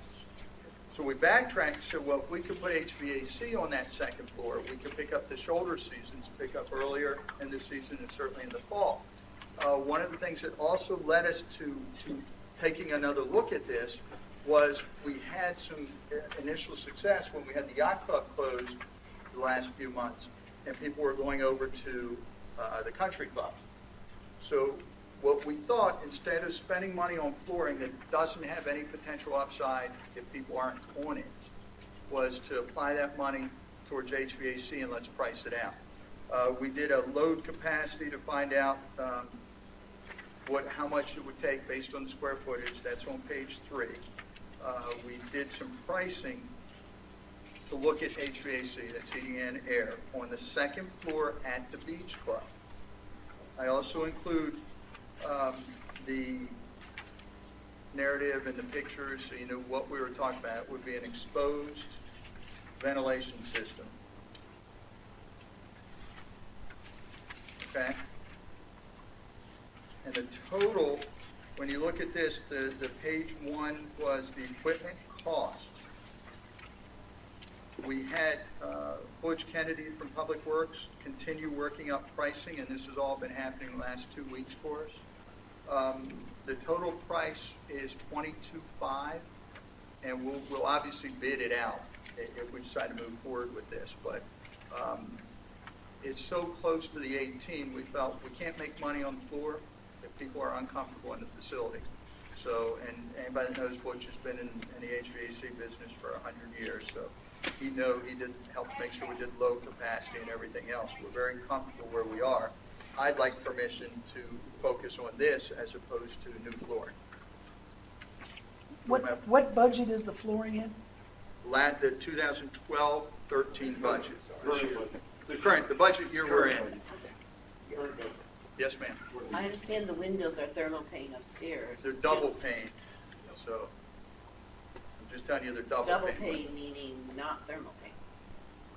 They're old, I don't want to tell you what's between the Okay, two but windows. there's insulation. Is there insulation in the walls, floor, ceiling? No, that's why we went to the 10-ton that's why we did the load. You know, it'd be great to say we put a 5-ton compressor up there and do it, but the problem is it won't, without the insulation factor. That's why the load report that you're looking at, they take all those factors into it, figure out what type of unit or units you need to heat or cool the space. In the event that, can insulation be added to the ceiling or not? It's a cathedral, I haven't been up there in years. I can't It remember. could, I mean, would it make sense for insulation to be added to the ceiling and the floors to bring this down cost-wise? I don't think you're going to get that much of a difference. I can certainly explore that. It did not make sense when we were talking about it. Okay. And then what you're saying is you just want our Well, it's an $18,000 approval for you to go expenditure, further in getting bids. and I'd like to get, if we're going to have any success at getting it in, we want to get it done in the next month or so, which is what we were planning to do with the floor. But when you start getting the bids in for the floor and you realize you're not making money off of that, and if it's too hot, you're not going to play up there, and if it's too cold, you're not going to play up there. You know, no one wants to be there. Sure. Why put money in it if we're not going to use it? What makes more sense to get people there? It's got to be comfortable. To be comfortable, you need to control the heat and air. We felt this made more sense to us, and that's what changed the thinking on it. And then this is going to be just for private functions, or is this going to be, you're going to plan to maybe open up dining upstairs? No, it's not facility, it's going to be for functions. Private There's a functions like bar. weddings There's a or bar up parties. there, so we could do bar events, I mean, a wedding, a banquet. Part of the Clubs of Ocean Pines concept, how do we utilize all our space most Gotcha, efficiently? okay. So we're basically asking us to go back to this year's budget and reallocate money from the flooring to heating and air conditioning. We approved the budget to do flooring. I'm recommending we change it to I'm just HVAC making sure. and the cost has increased a little. We haven't bid everything out. Butch is still working on bids for me, by the way. I just didn't have them all for the meeting. We're going to bid every part out. Plus, part of the cost that I've given you, we can do some of the install ourselves, which reduces it, but I still have labor costs that's associated that we put on our books.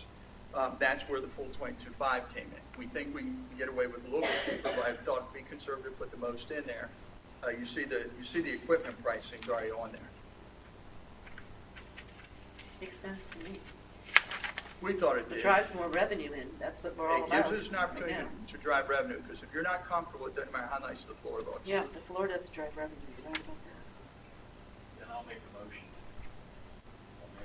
Make a motion to make the change from flooring to the HVAC, Not to exceed not to exceed the 22.5. 22.5, which is 4,500 over any budget. But you will get us 3 bids. You're going to I'll be bidding finish this out. putting the bids together, Okay. but we Want didn't me to get. second it? So we can talk about it? Moved, I second seconded. it. Guys, it's not in the budget. There's not $4,500 extra in the budget for AC. Why do we do a budget? We just approved 5 meetings full of budget meetings. What do we do that for? Why don't we just put up a dartboard and throw darts at it? I mean, silliest way to run Do a you business see, I've ever seen. may I ask, do you see a benefit if we were able to increase revenue? I see no benefit outspending your budget, ever.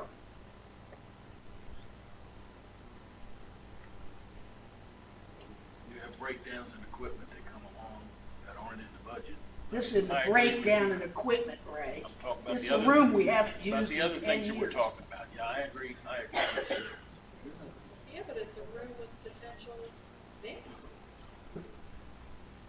So we're talking about taking a room that hasn't been used, hasn't been generating revenue, and turning it into a revenue generating upstairs. Yeah, that'd be a first. Well, so forget the sarcasm. What I'm asking you all can decide yes or no. It doesn't matter. I thought it made more sense to look at a way to produce revenue and get more people using it versus putting 18 grand in a floor that we approved, the board supported it in the budget, didn't make sense to do. How do we allocate the funds more effectively? If you don't like the idea, vote it down, tell me the floor in, or tell me not to do anything. Any other questions? You know, Any other questions? Yeah, couple. Well, an observation and a question, Marty. I mean, the first is the observation of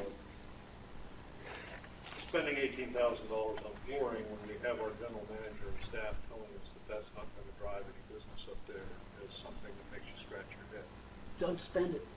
Okay, there's one answer, just flat don't spend it. Yep, now we're 18,000 ahead instead of 4,500 Well, over. Okay, the other side of that coin, and what we don't have with us today, which I hate to ask questions like this, but we need to start asking, and that's, somebody give me an ROI ballpark. We spend $22,500 or something approaching that on air conditioning. What do we think we're going to drive it in?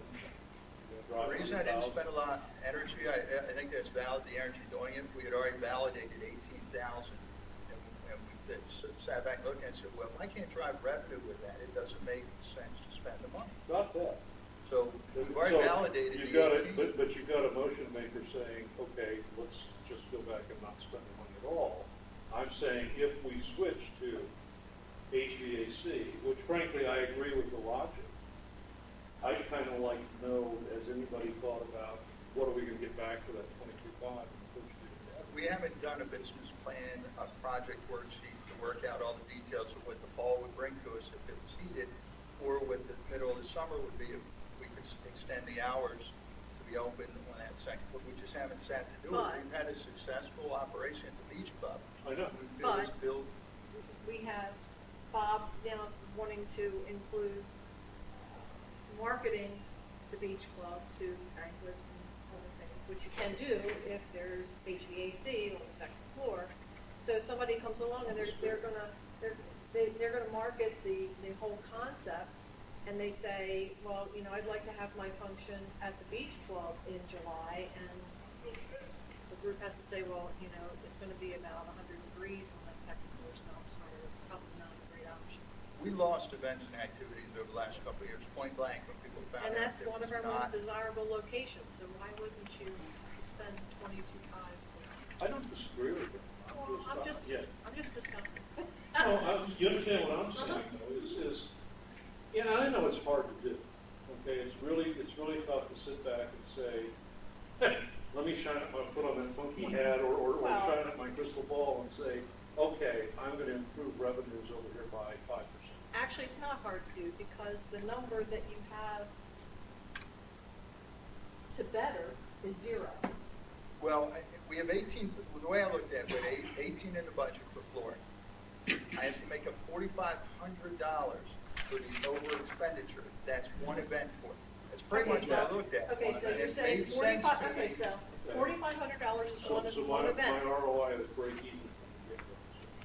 Correct, because right now it's On 0. one wedding, it would be, yes, sir. Yeah.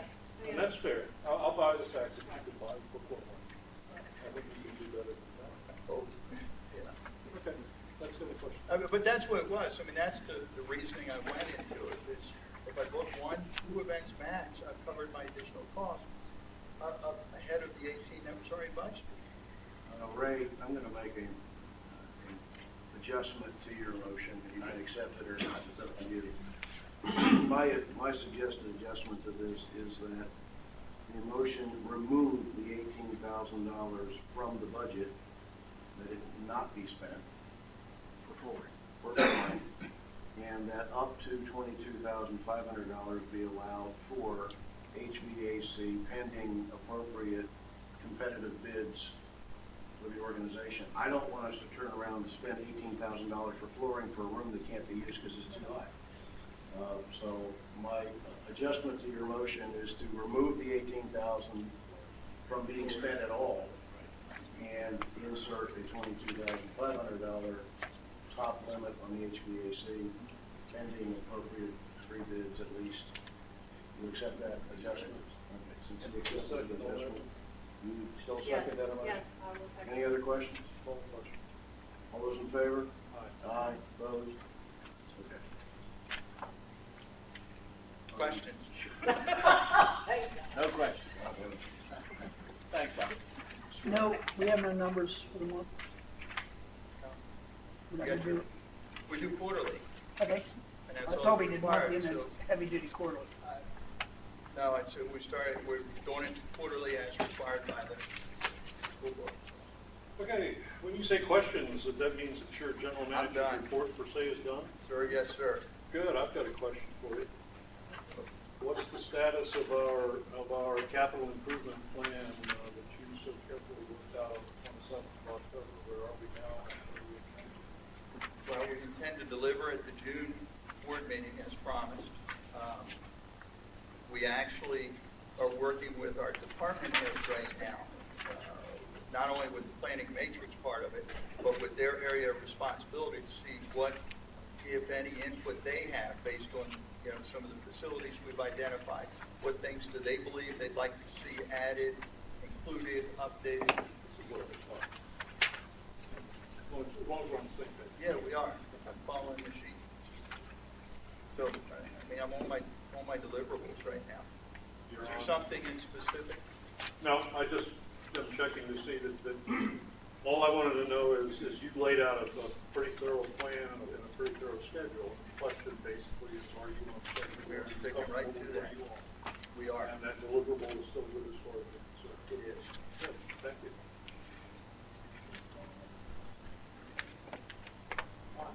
I'm just letting you know. Well, I said I didn't know everybody. Any other questions? Okay, thank you, Bob. And Ron Fisher, you were Community Communications Committee. The Communication Advisory Committee has been pretty busy this year, and most recently on March 13th, we sponsored a seminar on writing effective press releases. The idea was to invite the clubs and organizations of Ocean Pines leadership to this program so that they could learn how to write press releases that would likely be published. We had about 30 people here, as well as some members of the local media, and the feedback that we had was very, very positive. In fact, they asked if we host another one next year. The other thing we've already scheduled is the health fair, and that is scheduled for October the 5th from 8 to 12 here in the community center. We'll have a set up on October the 4th for the vendors, and last year I believe we had 35 vendors. This year I expect we'll probably have a lot more than that. We added last year, just for your information, carotid screening for the carotid arteries. We also added skin cancer screening. We had 2 physicians actually examining people out in the van. We're trying to get free flu shots this year, so I'll let you know. I'll keep you tuned in with that. The other thing that we're planning is a series of focus groups of 6 to 10 people, and probably end up actually having 2 or 3 of the focus groups. And the purpose of that is to collect residents' positive and negative perceptions of life in Ocean Pines. The objective is to apply communication technologies at the disposal of the Communications Committee to make life better for those who live and work in the community. We actually plan on building our goals and objectives for the committee based on those focus groups. Some of the things we want to find out, we've actually solicited questions from some of the other committees. How do people feel about Ocean Pines? What do they like? What do they dislike? What would they like to see improved? What new things should we consider doing? How good a job are we doing with communications? Do they understand the governance structure and how it works. And I could go on and on, but I'm not going to get into that any further. But we're excited about that. We want to invite a diverse group of people. We want different age groups. Some are retired, some are working full-time, and obviously the results of those focus groups will come back to the board.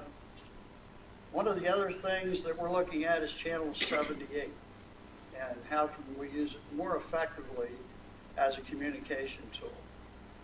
We're talking about the possibility of some educational segments to run on 78, and we'll keep you tuned in with that as well.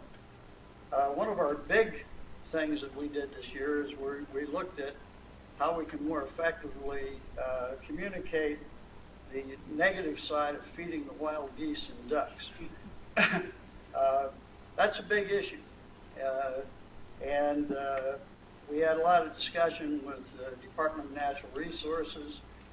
There are a lot of hazards associated with it, a lot of diseases that are communicated to the geese and ducks as well. And at this point, we decided we're going to discuss it with the Environmental Committee, and then we'll go from there.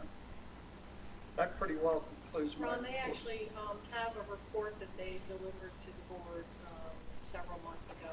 Environmental Committee? Yes, they Great. have already their recommendations, so Great. if you call one of them on the committee, they can forward it to you. You got it.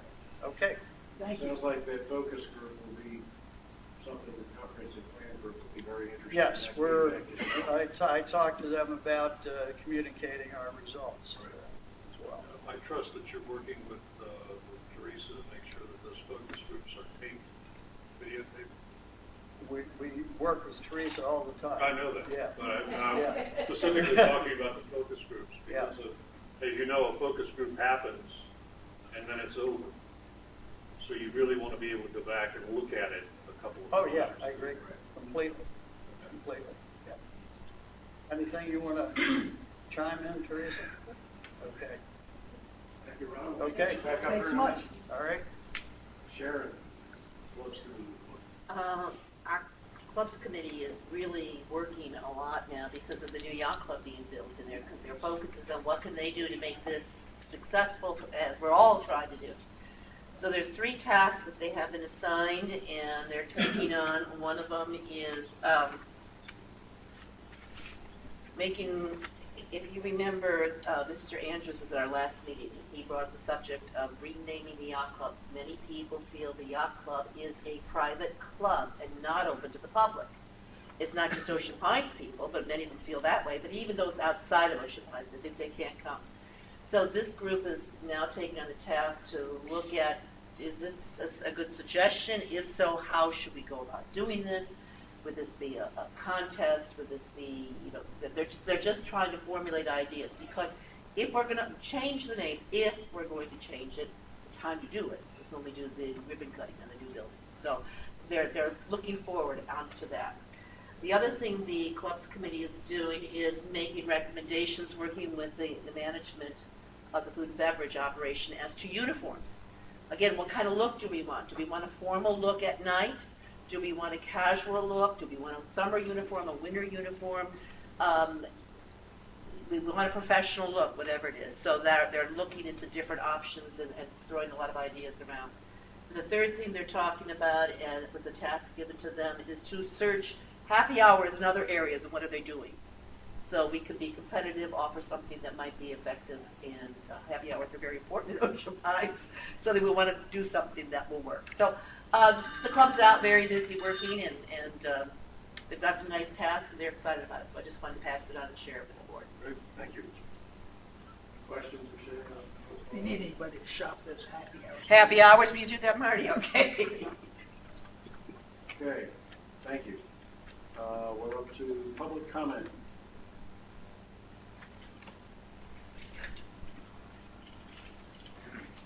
I'll be able to sit down, sir. Yeah, we'll make that happen.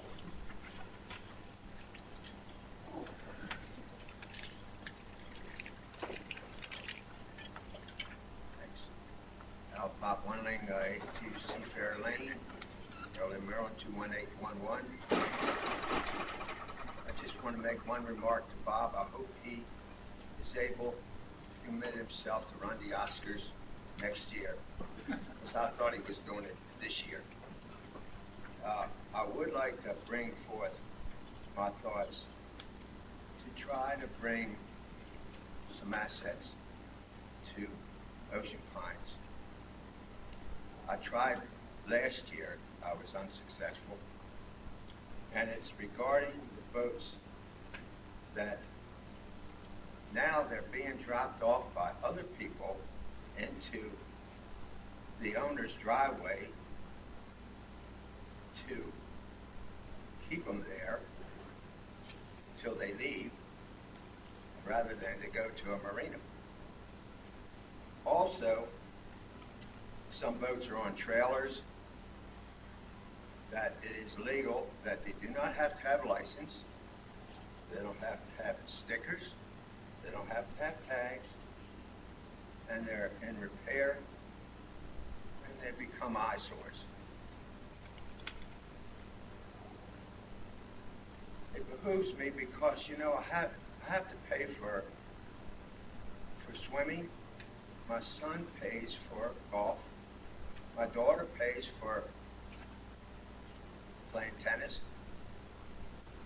But the people that have boats do not have to pay any amount, and it's to the extent where instead of them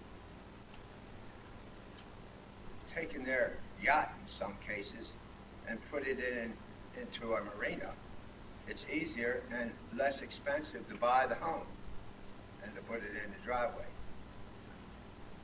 I was hoping that Mr. Mead would bring up, although I realized that it would have to be out of the 2014 budget,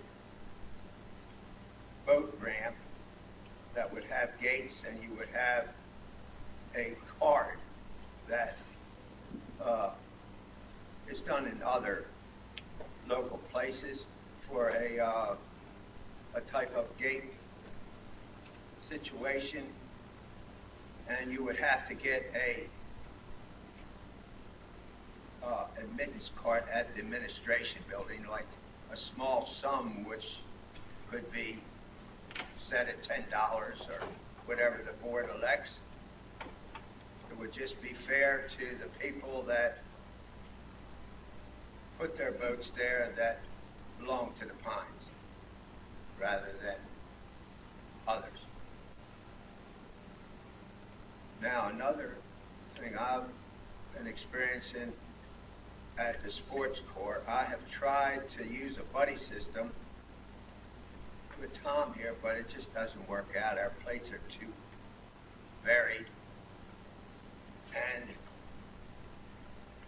a $7 pass is really a deal, considering I don't think anybody uses it who is a member more than 2 or 3 times a week, if that. We become busy and we find ourselves not using it the way we should. And I just feel that it would only be fair to the people that are members to increase that deal to maybe $12 to $15, and maybe $25 for the 5 passes to make it a deal for them, but yet they would have to put up at least that amount.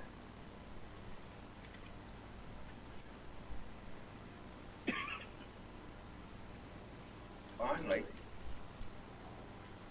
I would like to thank the board and taking my vote for my business, and I understand expenses being in business, that they did not refund my money, and I understand that fully. I want to thank Mr. Dino, who was a CPI inspector that spent time with me, which would have happened a month and a half before to tell me that I couldn't use foot traffic. And I'm grateful, not hateful to the board. And actually it did me a favor, and I would like to invite any of the board members or any folks here to our new location. It has to be in Delmar, because that's where some business is. And we call it Nifty Thrifty, and to draw the blue-collar people in and various other folks, a free gift anytime you're that way. It's located at 8905 Bi-State Boulevard, past Walmart. And from Wednesday through Sunday, you're definitely welcome. You don't have to buy anything. Just come by and say hi. I am there on consignment. I can't do the 10 by 10 like I did for 25 years in OC. And I'm grateful that I at least have something to do and keep myself active. Because if you don't, you're finished. I was a year and a half in the chair. My sons came down and pulled me out and said, get on with your life and stay busy. Thanks for the invitation, Pops. I appreciate that. And thank you very much for your time. That's the microphone.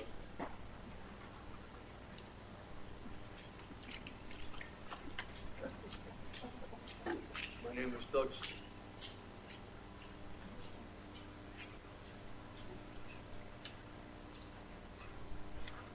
I'll just talk. My name is Doug Slingerland. I live at the 8 Cove Lane, a proud member of Ocean Pines Association for 19 years. Subject I'd like to talk about for a couple of minutes, the lights on the Northgate Bridge. Bob and I have had conversations about this, and I know he's working the problem. We've been looking at the damaged lights there for, I don't know, a couple, 3 months. I traverse the bridge multiple times each day, and every time I see those broken ones at the entrance, you know, I cringe a little bit, because I'm a sort of a freak on things like that, engineering. No telling how much longer we're going to have to wait. I understand they're an integral part of the new bridge project. That's one of the reasons I've been given why nothing major has been done to replace it. I would like to suggest that they can be improved somewhat while we're waiting for the next 2 or 3 months, whatever, by cannibalizing the ones in the middle and bringing those out to the entrance ones so that the broken ones aren't as conspicuous. That's my suggestion for that. And while I'm standing here, I'd like to make my annual appeal on house cleaning or keeping for the Public Works Department to please go around and straighten all the signposts in the community. Thank you. Thank you. I'm not related to them. You're not related to him? Okay. No.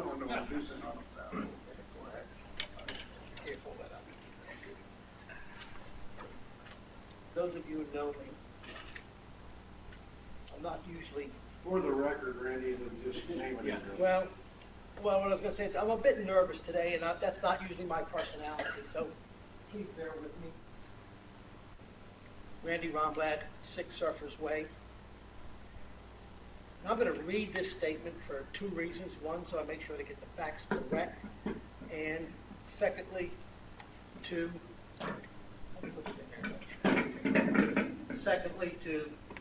try to keep the emotion out of the discussion. As you know, I am a member of the Aquatics Committee. Our committee met on March the 6th, 2013, and discussed the physical condition of the swimming pools. Some of you may be aware of the conditions that I'm about to report. Others you may not be aware. During that meeting, I asked the committee chair, Ginny Reister, to contact the board secretary so that she could be put on the agenda today to provide this information. She declined, saying that she was preparing a 5-year plan that would be ready in a month or 2. She would report then. It is my opinion, and that of some other committee members, that the situation needs immediate attention rather than waiting for 2 months. We did not have a quorum, so therefore we couldn't vote on that suggestion. the pool conditions. Mumford's Landing. I have been on the aquatics committee for 2.5 years. And at that meeting on the 6th was the first time that I'd ever heard Mumford's pool was cracked and leaking, and that, excuse me, and now I've been told that the far right corner is sinking. This has been going on since at least the 2011 season. The crack runs down one wall, across the bottom, and up the opposite wall. This leak, according to the aquatics director, requires that the pool to be constantly filled. I assume this filling process is only during the time the pool is open, 10 a.m. to 6 p.m. Using the 2012 summer season of 100 days at 10 gallons per minute, that would be 480,000 gallons of water leaked under this pool. Where is this water going, and what is it doing underneath the pool? That is not to mention the waste of money and water resources. At our meeting, we were advised that there is no RFP or plan for an RFP to fix this condition before the summer season. This plan is to be addressed in the 2014 season. The question is, should this condition be allowed to continue for another year? Swim and racket. During the 2012 season, more plaster or blisters, that's what they call it when the plaster keeps coming off the sides and the bottom of the pool, started coming off the bottom of the pool. This was happening at the yacht club pool also, and of course that's a moot question now. The problem got so severe that the general manager purchased rubber pads to be covered over the patch spots. This was a temporary fix so patrons would not get injured on the rough, sharp edges. At Swim and Racket, the blisters were so large that the pads barely covered half of the affected area.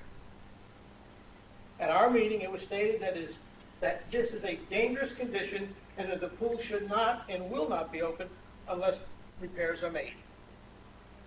When asked if there was an RFP in the works to repair the pool this summer, the answer was no. ADA regulations. 2 years ago, all of the pools were required to meet ADA regulations. You know what ADA is, American Disabilities Act. An inspection revealed that our baby pools were not in compliance. They required a zero entry level, which means you have to put a ramp in there so that handicapped kids can get inside. There are several ways to accomplish this and meet the code. When asked if a plan was in place or an RFP in the works, the answer, again, was no.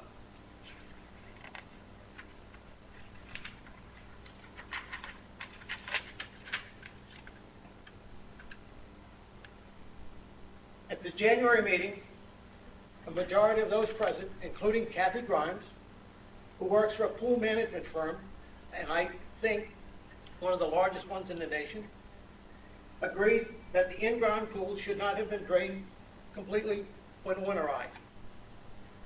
The water level should have been no less than 18 to 24 inches below the skimmers.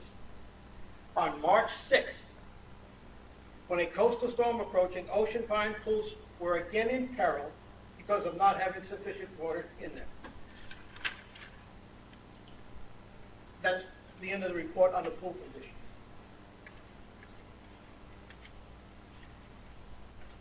Another item. On I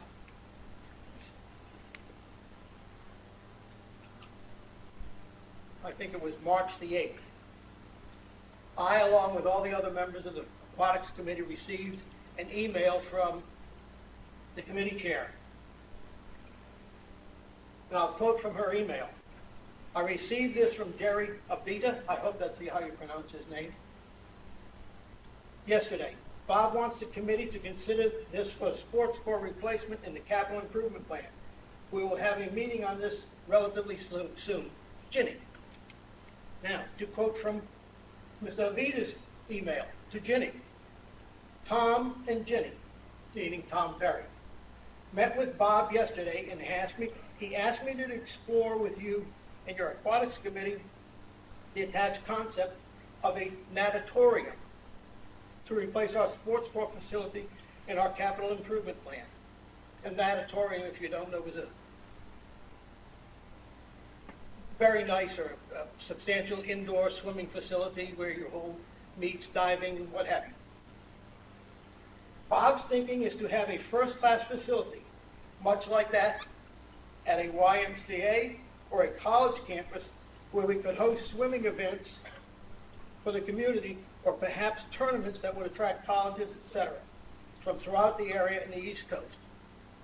Give it some thought. Perhaps one on your committee meeting in the near future, we could have brainstorming session. Let me know. Thanks. Jerry.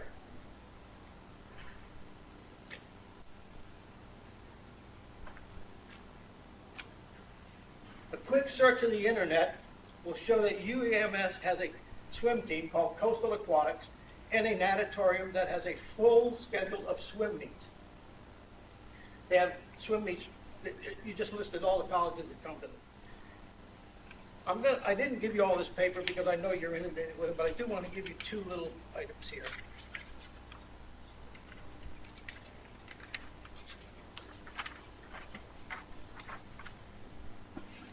Sharon, if you'll pass that forward. That's a picture of the natatorium at UMES right down the road in Princess Anne. This is what the general manager wants to compete with. Ocean Pines is a homeowners association and should be concerned with providing amenities that are affordable, meet the needs of the community, are now self-sustaining financially. Maybe Ocean Pines should consider a new sports court pool that puts aquatics back in the black as it was before it was closed, and not this time of a natatorium. Thank you. Does anyone have any questions? Does anyone wish a copy of what I've said? I can give it to you. I didn't give it to you because I didn't think you wanted all the paper. I already have the minutes from the emails from the advisors, and everything got it. Anybody else? I wouldn't mind a second. I'd like to send to Mr. Lombard, just to check the- That's the email. No, I can do that. Okay, Just my comments. I don't know where the microphone, no. Okay, name and address. My name's Rick Clements, just located out in the corner of Breeze, Main Ocean Parkway. I've been a property owner for 15 years. My question is, you just approved the $42,000 out of budget. Now, my question is, are you going to take that $42,000 off the 2014 budget for the golf course?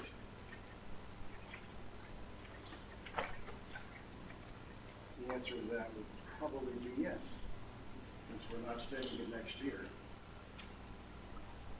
Well, you want me to answer that?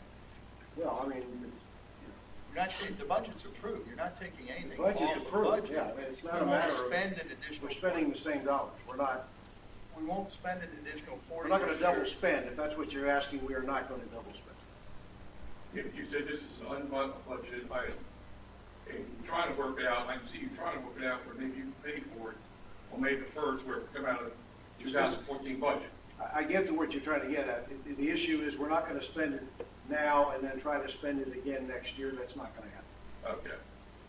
Now, you also had two other budget items come up out of budget with the pump and the extra $4,500 for air conditioning. Where's that money going to come from? Do you have a contingency, you all have a contingency fund in your budget, so for things that come up, you can pull out of that contingency fund or general fund? We have a contingent, we have a replacement fund for items that need to be replaced or repaired. Replacement repair. Replacement repair, yes, we do. No, I'm talking about things out of the ordinary that may come up Are that they- are not in your budget. Are you have- saying a rainy day fund? Is that what you're Yes, thinking? like No, a we rainy- do not have a rainy day fund. It would be nice if we did, so then something breaks that we didn't expect to have break and be able to pay for it. No, The no, reality is you can either leave things broken or fix them. I understand that. Okay. But you still gotta pay for them, so if you had a rainy day fund in your budget, you wouldn't have to worry about some of these items and thinking, how we gonna get the money, where we gonna get the money. Because to me, it seems like just spending money is okay. I have to agree with Mr. Clark on some issues. Because now I'm thinking about, my dues just went up $41 a year, and what's it gonna be next year to cover all these other expenses coming around? My last question is, I believe we are supposed to be notified when there's a meeting. Am I correct? Yes. I was never notified. It's on the website. It's on the website, it's on the calendar. If you filed your email address with the Public Relations Office, you will get an e-blast advising you of the On meeting. the front of the courier. It's on the front of the courier. Well, my deal is this, it's almost sad to look around and you see 20 people show at a This is a HOA big group. group. That's sad. Yeah, you're right. I mean, they're happy, is that what you said? Well, it seems to me if you have it later during the day, more people would show up, because people are still working. This leader. Over the years, we've experimented with morning, afternoon, evening, Saturdays, everything, As and a what matter you of- see is pretty much what you get. That's pretty sad. As a Yeah, matter of it's back fact, to life. the May meeting is a Saturday. Pardon? The May meeting is a Saturday. Well, I'm done. Thank you. Okay. Next.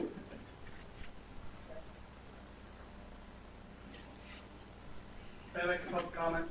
If I know your name and Pete address. Gomsack, Section 17, Blue Water Report. I just want to say publicly in response to the gentleman's question, there's a distinction between the operating fund and the capital fund, operating expenditures and capital expenditures, usually. And when we talk about replacement reserve fund, these capital expenditures come out of that fund and do not affect your assessment when they come out. So you're concerned about your dues is going to go up because of these expenditures? Not so. It will have no impact on that, okay? We put the money into that replacement reserve fund based on depreciation expense each year. And that does affect your assessment because you pay your fair share of the cost of depreciation for that year, right? When something needs to be replaced or repaired, it comes out of that with no impact on your assessment. Got it? Got it. Okay, thanks. And why was it off budget? If it comes out of that fund, it's there. Each capital item has to be planned for, and a budget is a planning mechanism, both operational and capital. Now, things happen in both instances where you can't necessarily know it in advance. Emergency situations, hurricanes, broken pumps, etc. So your budget is as a planning mechanism. But when it comes up, you don't say, well, we don't repair it because it's not in the budget.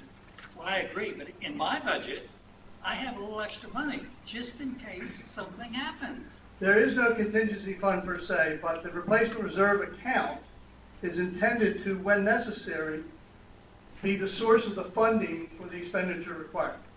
Okay? Well, we can talk later. That sounds like a We can talk later. I don't want to take your time. Anybody else? Who wants to? Good of hosting, full floor guy. The first thing I want to talk to Terry.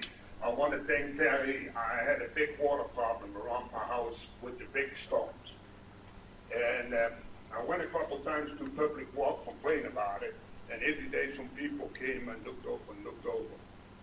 But I had no result that anybody told me what they was going to do.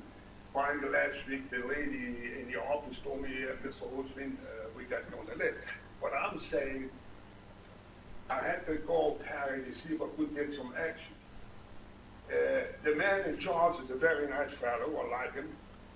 I say he could have called me and let me know that I was going to take care of my problem. I was very disappointed that they did that now. In fact, they're working on it today.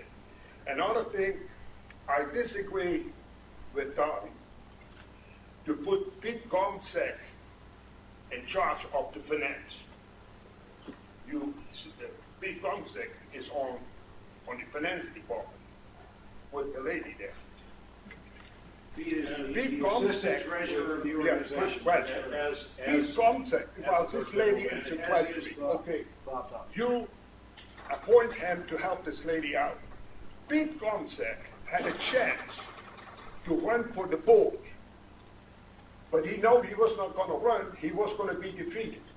And you all know, and the people know, Pete Gomsack was not liked on the board by some board members. He's a good guy, he's smart, No question about it. If he wants to be a secretary of Treasury, he's supposed to have one. I want you to take him off the board. Now, Mr. Terry Moore is a very nice lady, but she's saying, I cannot handle the job. That's what she says. Why did you people elect the person if she's not able to run the Treasury Department? Is it a clique? We had some good people on the board. I asked you, Don, to take, you was the one who put them on. I'll ask you, as a friend, to take them on. If Mr. Moore is not able to do the job, then you have to put another person in charge. Beat this out, so far as I'm concerned. He is the guy who pushes the $41 in our bank. Right? Nope, he wasn't. Yes, No, wait a minute. actually he wasn't. No, we did not. Wait a minute, he was a big pusher in it, okay? Now, Peter's a very Actually, successful man. Well, Peter's a very successful man. I give him credit. Peter's a very wealthy man. I give him credit. I'm not that wealthy. $41 means a lot to me. This is what I've got to say. I want you to take the man off. This is my opinion. We got, in the bylaw, we got 7 board members, not 8.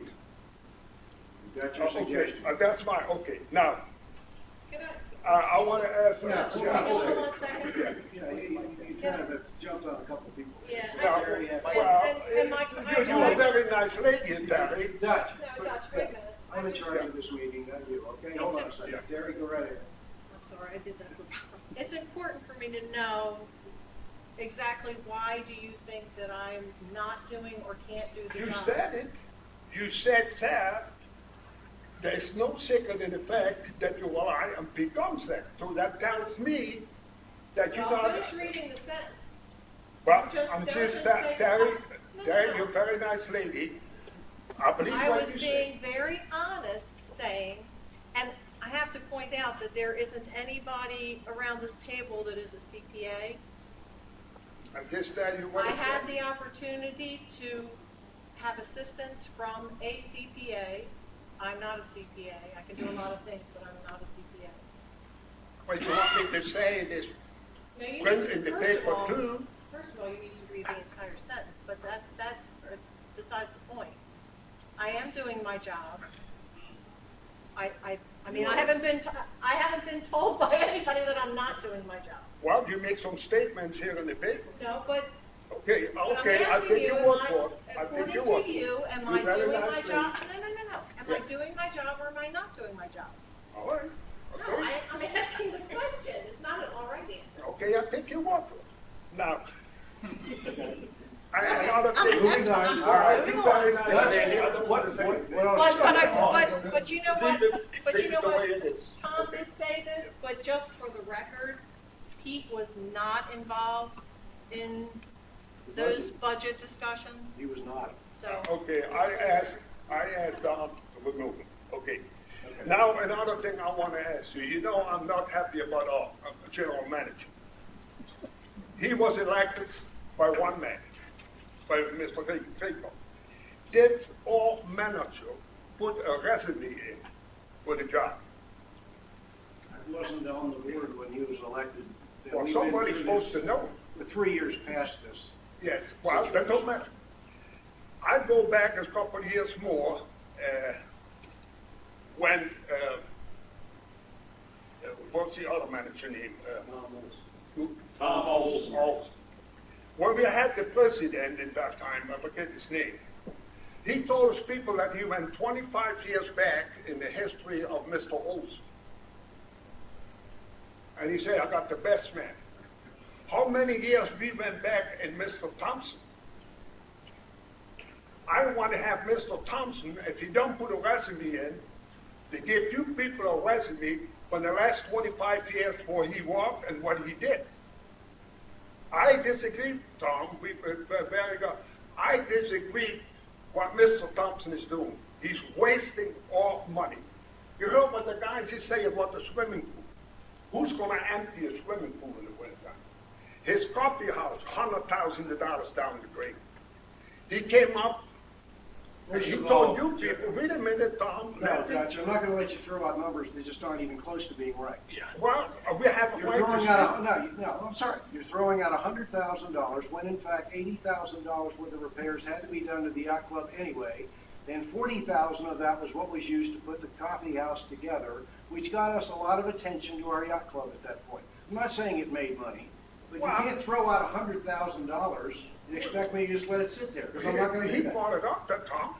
No, See- you brought it up and came up with a number. There was a that's lot of not money right. spent on the coffee house. $40,000 was spent to build a coffee house. Well, how about the furniture? He said it was $45,000. It was 40 to 45. It was in But the- anyway, the same thing with the golf course. He came here and told you people all the lifetime membership. It's not gonna work, people. I told you, and I tell you again, and you don't want to believe me, that it's the talk in town. This man is controlling you people on the board. He tells you all the stores and you go for it. But I don't want to see a resume for the man. You spend $11,000 to investigate this man. Spend $11,000 to investigate this man. Anybody else? Okay. Proposal for revision of the Veterans Memorial from Tom Terry and very quickly Ron Fisher. Guys, I'm gonna read through this We have a because package here. it's only one page, so, for the record, I'm, Got it. It reads to Board of Directors Association on the top. From Okay. Worcester County Veterans Memorial Foundation. Let everybody get it in front of them.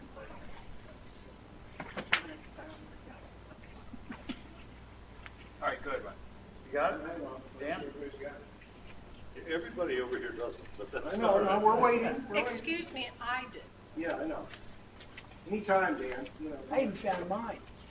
Here was share. I've already read it.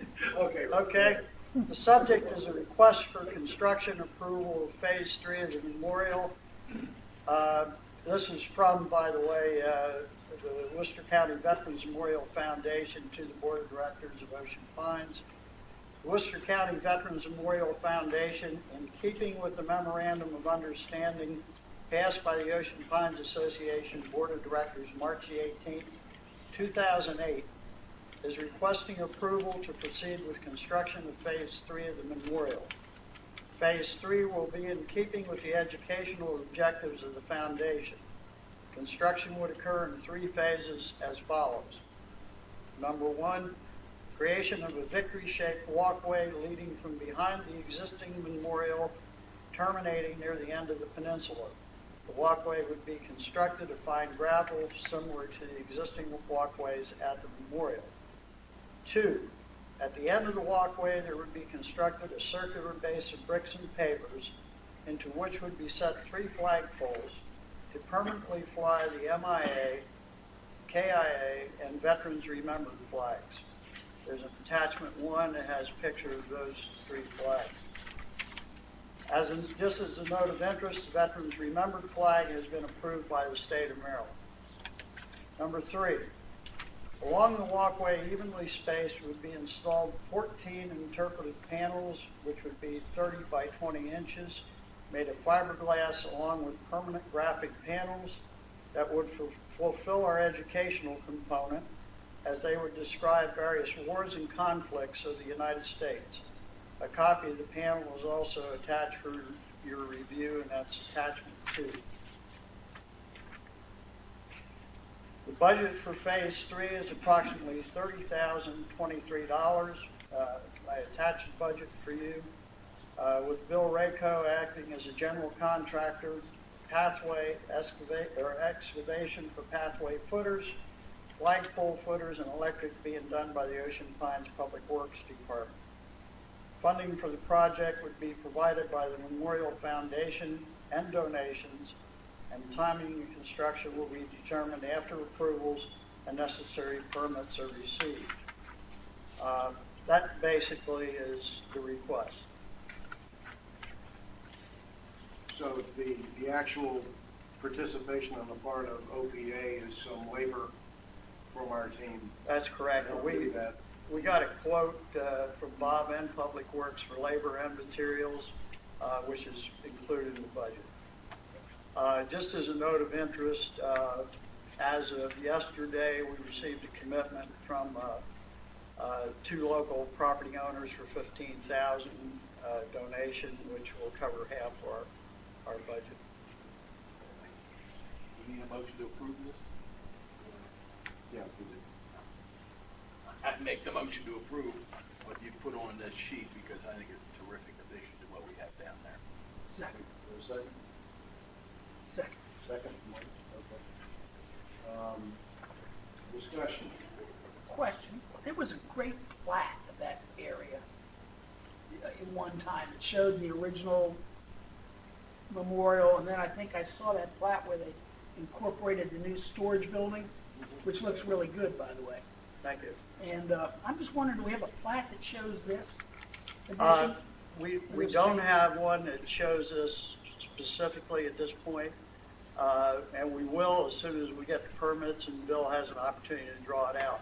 I'll be happy to get it to you as soon as it's available. I guess it's going out on the little Yeah, if you can peninsula envision, that points out there now. if you can envision the peninsula that goes behind the Okay. memorial, and there's a garden That's there, what I thought. the V shape would go out from the existing memorial, and then at the end of this pathway would be a circular brick and paver area that would house 3 flagpoles for they're actually 45-foot poles. What's the height of the ones that are there now? 60. Okay, cool. Two questions, Ron. One, do you see any changes in the landscaping down there because of this? In other words, the existing trees and grass are all No. going to stay? No. And all of that's going to stay there? This is going to be built inside, Right. inside that? Correct. Second question, and this is kind of a funny one. You all are taking on what I think is a really challenging project, and that's to put the history of the United States war onto a series of plaques. Who is the poor soul who's going to be charged with that? We have a subcommittee, actually, that I happen to be on. We've gone through the process, and we're not sure exactly whether we're going to actually have 14. But we're going through the process right now. We're using the American Legion Yeah. definition Yeah. of wars and conflicts that you can become a member. And we actually have Doug Slingerland. Is he still here?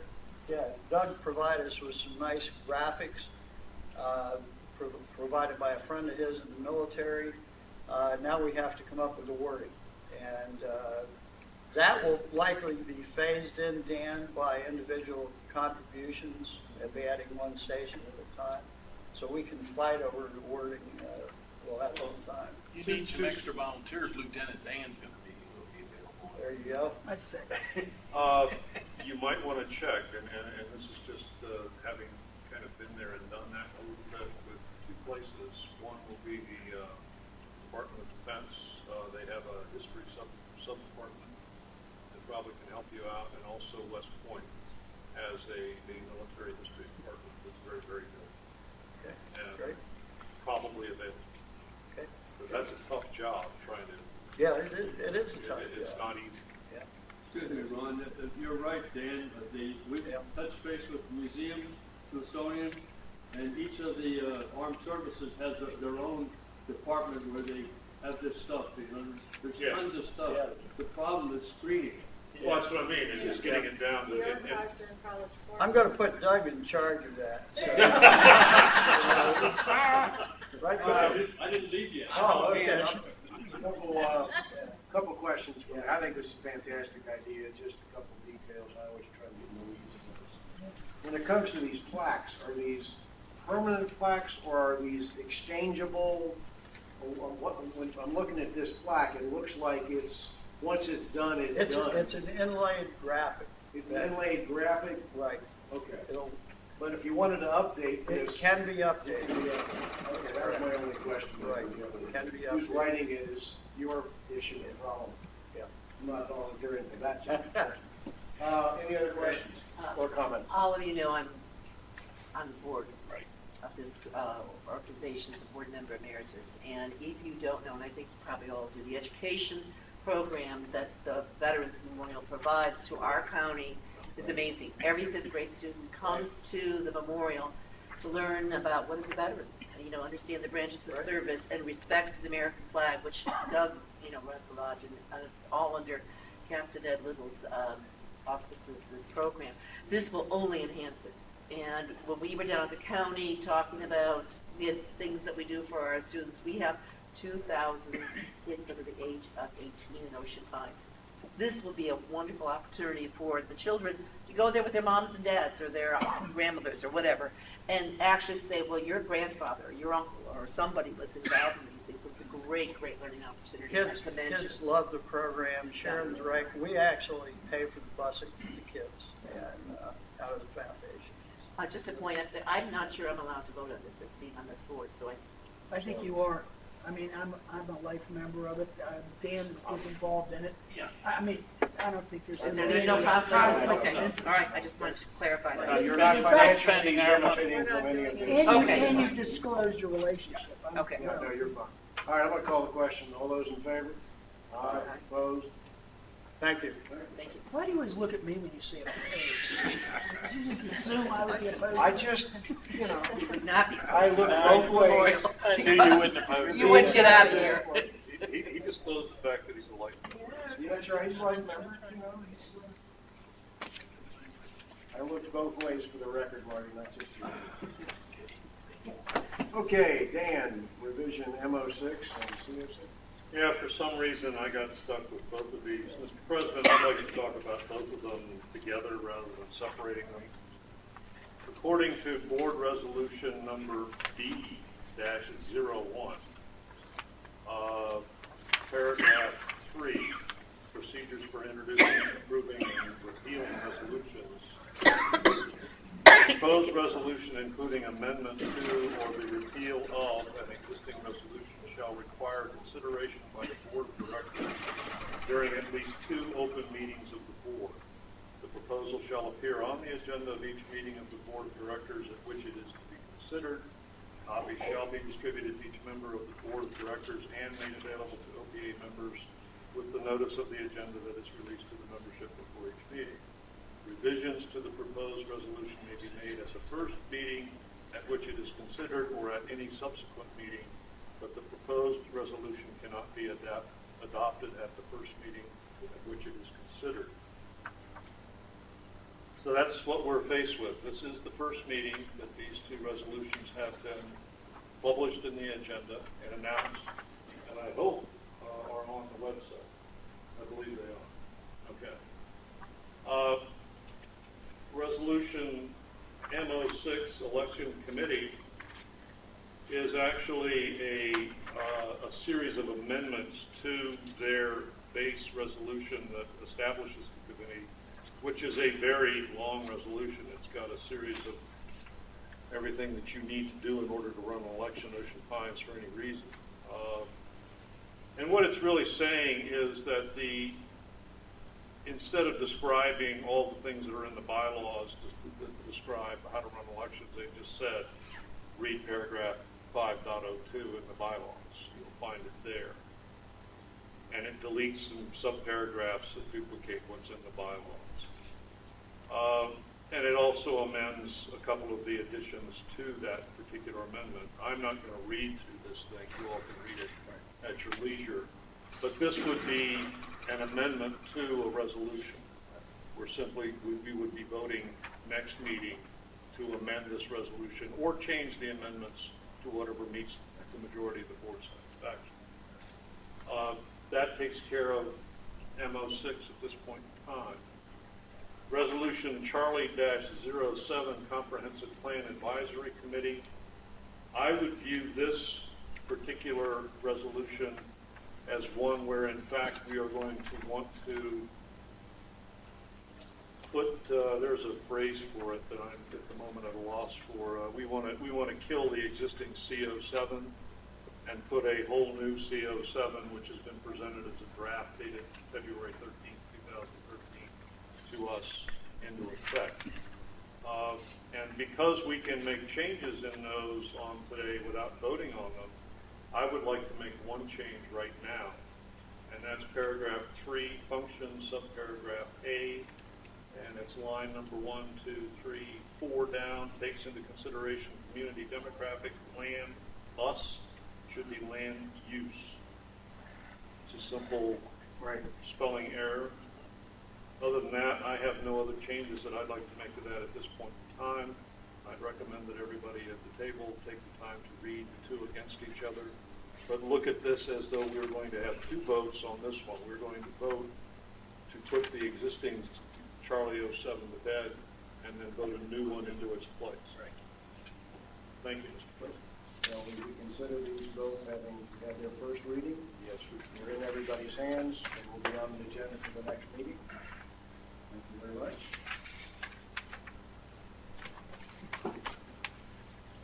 Media statements is next. I have Bill Wentworth to be added to the Elections Committee.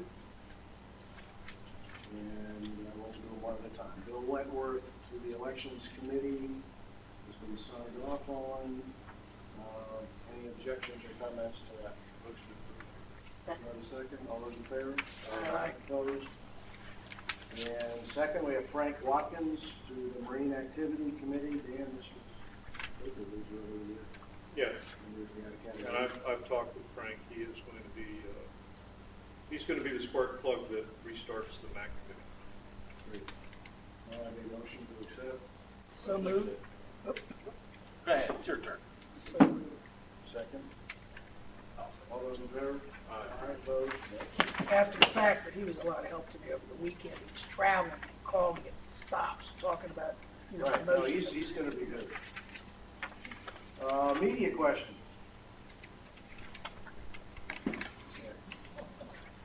They all left ours. Adjournment. Motion to adjourn. That's Ray, that's your job. Do I have a second? Second. All those in favor? Aye. Opposed?